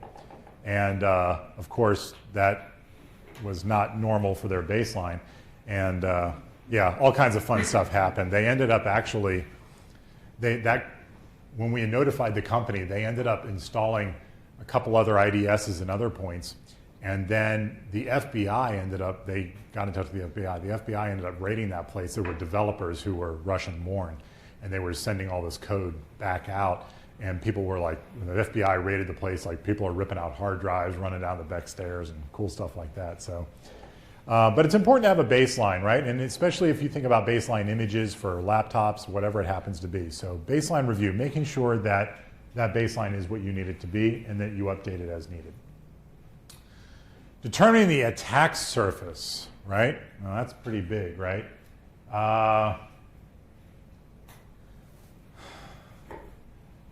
Difficult task, but understanding all the different software that you guys utilize. And now we have a whole different world now with cloud, right? That's a whole separate topic and a whole nother certification, right? If you guys are familiar with CCSP, Certified Cloud Security Professional through the ISC squared who does CISSP. So that's a whole new thing. But attack surface is different now, but all your laptops, we used to talk about security perimeters. Where is the perimeter now? Does the perimeter even exist? I mean, the perimeter is everywhere. We used to have defined perimeters. They don't exist anymore. Why? Because we carry things like smartphones and stuff like that. So trying to determine that attack surface is very difficult.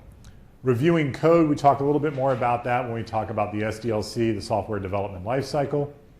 But if you're writing applications, you should be designing them with security in mind and reviewing the code and doing vulnerability assessments as much as you can. Same thing with architecture and overall design. These are kind of just general guidelines, right? Stuff you should be doing. Nothing detailed there. Vulnerability scans, who does that? I heard somebody say that. Did you say? Or somebody says their computer does scans, but vulnerability scans are good. Vulnerability assessments. You guys heard of a company called Tenable? Okay, yeah. So Tenable is the company that was started by three fellas who created, one of them created Nessus. So the Nessus scanner, if you've heard of Nessus, is kind of the industry standard for vulnerability assessment. Different types of vulnerability scans, talk a little bit about non-intrusive versus intrusive. So the non-intrusive stuff is really, you're looking mostly at, I'm trying to get my mouse to work here. You're trying to look at like monitoring communications and kind of what's routine traffic. You know, you're just trying to see what's normal, right, based on normal traffic. When you start doing intrusive stuff, now you're really trying to poke it a little bit harder, send in requests that maybe aren't usual, see how the system reacts, etc.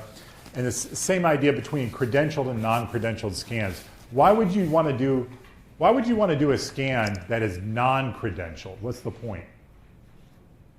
To determine if there's an attack vector from external. Right, that some schmuck who doesn't have admin privileges, what are they going to be able to do? Because that's what you have to worry about, right? And that's one angle what you have to worry about. So why is a credentialed scan important? Who are you worried about there? Insiders or outsiders who have insiders' permissions, right? Because if you get in and then all of a sudden you escalate your privileges, which you would do, to get to admin level, you want to find out what they're able to do. And here are just some of the things. It says goals. These are just some of the things that you're looking for, right? So as an example, let's say that I was looking at my firewall. My firewall had port 23 open. Would I care? Anybody remember what port 23, what service that is? It is not. Telnet. Anybody remember Telnet? Right? Why would I care if Telnet was open? What characteristic is it about Telnet that would worry me? Remote access, and even more importantly, how does it send credentials? Plain text. Yeah. So I would say port 23 should be closed, but port 22, which is what? You guys are going to have to know some of these. We'll go over them later too, though. SSH. SSH. Yeah. So we'll go over common ports a little bit later. Just wanted to see what you knew there. Yeah, port 80. You know that one. Good. What is it? I don't know that. What is it? Port 80, HTTP. HTTP. Yeah, web services. So weak passwords. What are some password best practices that you should be familiar with? Case, lowercase, Yep, uppercase, lowercase. What else? character, Special characters. so many long, at least like 16 or something. Yeah, right, 12, 16, whatever the number happens to be. What kind of words should you not use that can be found in the Dictionary. dictionary? We'll talk more about that. Yep. And don't be like my wife who tends to use the same password for multiple things. I'm like, really? Come on. I love it. It's so funny. We've been married for almost 22 years, and she still gives me crap. She goes, you and your secret life. I'm like, what secret life is that? Well, you've got like passwords on everything. I'm like, that's not a secret life. That's just being smart, right? You're just, well, yeah, but you know, what if I needed to get into your computer? I'm like, if there's ever a need, it's because I'm dead, and there's other ways to access it. So you don't need to be in my computer, right? You don't need to look at the stuff I got on here. Yeah, it's my secret life. Get away. Oh, she does, and she gets mad because she'll send the kids into the grocery store with her debit card and her PIN, and I won't do that. I'm like, no, I'll go in. Dad, just give me your PIN. No, I'm not giving you my PIN. It's not yours. It's mine. I think it's because I'm an only child. I have issues, but let's see. Compromised and exploitable. Exploitable vulnerabilities. We talk about vulnerabilities or weaknesses, unpatched systems, all these things you'll find out in a scan. So what is the difference between a vulnerability assessment and a penetration test? Because they're not the same. Test you're trying to access the You're trying to do what? I'm looking for one word that starts with an E. You're trying to what the vulnerability? Yes, you're trying to exploit the vulnerability. So in a vulnerability assessment, all you're doing is trying to find out, where am I weak? In a penetration test, you're trying to exploit the weakness. It's kind of like your proof that, hey, this can be exploited. Right? So they show the process up here, planning it, then discovery, attack. We'll get a little bit more into this in a second here. Why do I have an arrow that goes back from attack to discovery again? What does that mean? Yeah, so once you run an attack, you're going to get some feedback. That might lead you to something else. You go, oh, wait a minute, now I'm going to test this thing, discover that, and then I'm going to attack it the different way. So you kind of keep doing that. Talk about different types. So these are the different types of pen tests. So if you're hired as a pen tester, you're going to fall into one of these three categories. Probably they're going to hire you to do either a black box, a white box, or a gray box. And it's very simple. The idea of black box anything, anytime you hear in our industry the term black box, it basically just means something that's unknown to you. The inner workings of it is unknown. So if you talk about an application and how the application works, you say, oh, it's a black box application. I don't know how it works. It just works. If you say, yeah, there's a physical box that sits on our network, but I don't know how it does what it does, that's a black box. When you're talking about from a penetration test, it means a company hires you and says, yeah, here's the name of my company. It's Acme Corp. Try to penetrate us. That's it. You don't have any more information, right? But if they say, oh, you know what I'm going to do? I'm going to go ahead and give you a little bit of information. Here's our IP ranges that we use internally. Here's some names of some key systems, blah, blah, blah. That's kind of gray. You get a little bit. And then white box is just full, hey, man, here's all the information you need. I'm not worried about how well you discover stuff or figure it out. I want to see you attack this stuff, get it done. We had a guy one time, oh my God, I'll never forget this, at Riptech. This guy was a great pen tester, fabulous in terms of technically speaking. But he made a pretty big error. So he was hired, our company was hired to do a pen test by this other company. Now, he knew one of the guys at the company, and that's how he ended up getting the business. And he was basically told not a whole lot of information. Like, here's the company. You are looking for this particular asset. If you find this asset and you get into it, there is a file here, a folder here, and all I want you to do is just drop a file in there. That will let me know that you broke into the system successfully and you were able to get there. That's all he had to do.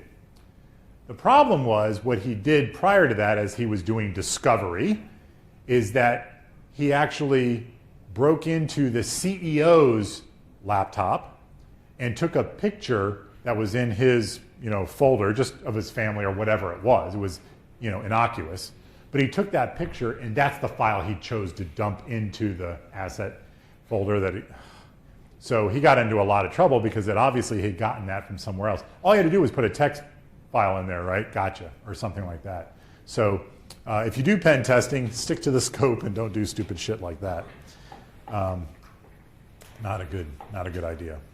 So network reconnaissance, right? When you think about anytime you're doing pen testing, you're doing reconnaissance. You can look at this or not look at this, I really don't care, but when you think about if you were hired to do a penetration test on a company, where would you go if it was a black box test to learn about the company, to try to get some information? What kind of recon? What would you do? Internet. Social media, internet. What specifically on the internet? Give me, where would you go on the internet? Okay, LinkedIn is a good one. What else? Their website, fabulous. I go to the back of the building at night and talk to the maintenance crews. Yeah, that's the physical side of things. Yep, absolutely. I got a funny story about that too. Wouldn't that be active reconnaissance though? Yeah, I wasn't talking active or passive here. I was just saying reconnaissance in general. Yep. Yeah, so that would definitely be active though. Yeah, so you want to do things like a lot of times you can find out stuff if you look at the job postings. Because a lot of times what they'll end up doing, they'll put the job, they'll say must have skills in, they start naming out their frickin' infrastructure, right? I'm like, oh, thank you very much. Now I know the weaknesses of all those things. What else can you do? Oh, if it's a public company, you can check the SEC, not Southeastern Conference, but the Security Exchange Commission. Yeah, the SEC website, the EDGAR database.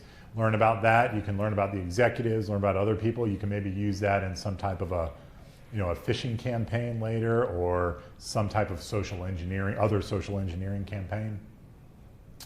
Let's see what else they've got up here. News stories, contact job boards, there you go. Privacy policies, etc. Yep.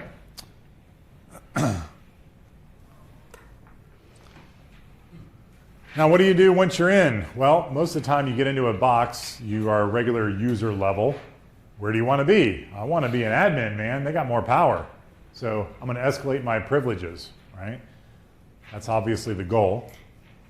What is the idea of persistence? What does it mean? Why do you want to establish persistence? Yeah, you want to make sure you get back in.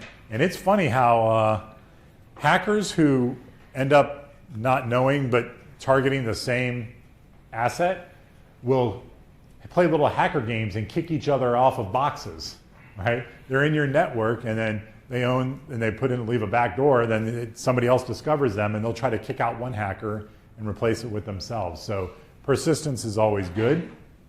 And then pivoting, of course, being able to move around the network, exploiting any trust relationships that are there. This machine trusts, this type of machine, or you're coming from this direction, it's okay. I'm going to go ahead and take advantage of another machine. They talk about tunnels to bypass firewalls. We'll talk more about tunneling later this week. But all of that goes into penetrating a network. See if there's anything else. That's pretty good. Backdoors, right? That's the whole persistence idea. All right, let's see what you can do here.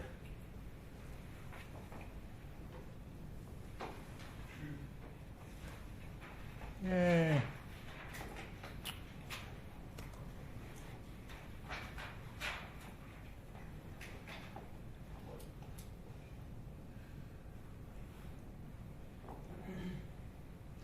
That's weird.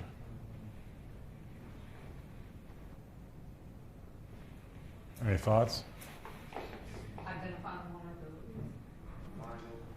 Yeah, so I didn't highlight this one. I should have done that. Bypassing security holes and exploiting vulnerabilities will be part of the penetration test, while the others are part of the vulnerability scan, right? So if you take out A and you take out the B, leaves you Charlie, Delta, and Echo. I should have put that on there. So finding open ports, right? Like I mentioned, port 23. Vulnerabilities, obviously part of a vulnerability scan. Passively testing security controls. All right, oh, sorry. C, D, and E. So take out A and B. Correct, yep. Yeah, I'll have to fix that in my slides. Wait, what? Okay, next. B. Okay, well, I'm going to compare security performance to existing security configuration documents. Yep, baseline.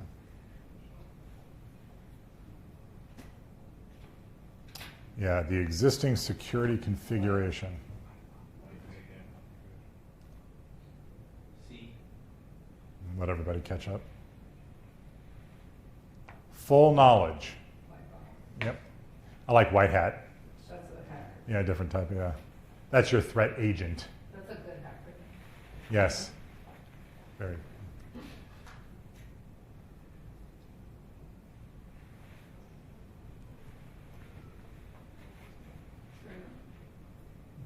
Yes, I didn't put true in there, but can. Highlighted can. So the answer's true. It is true.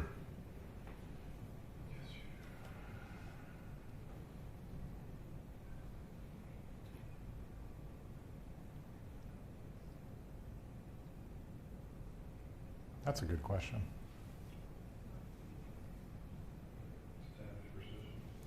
What was key in that question that made you figure it out? Yeah. You might be cut off at any time. The problem is, yeah, you got through that took both luck and precise timing, Yeah. right? Persistence, right? So you want to establish, so now, like I got a little bit lucky and precise timing the first time, I don't want to have to go through that again, so I'm going to go ahead and put in a back door to establish persistence. Oops, there it is. All right, summary. Yeah, you know what you learned, we just did that. All right, you can take a break.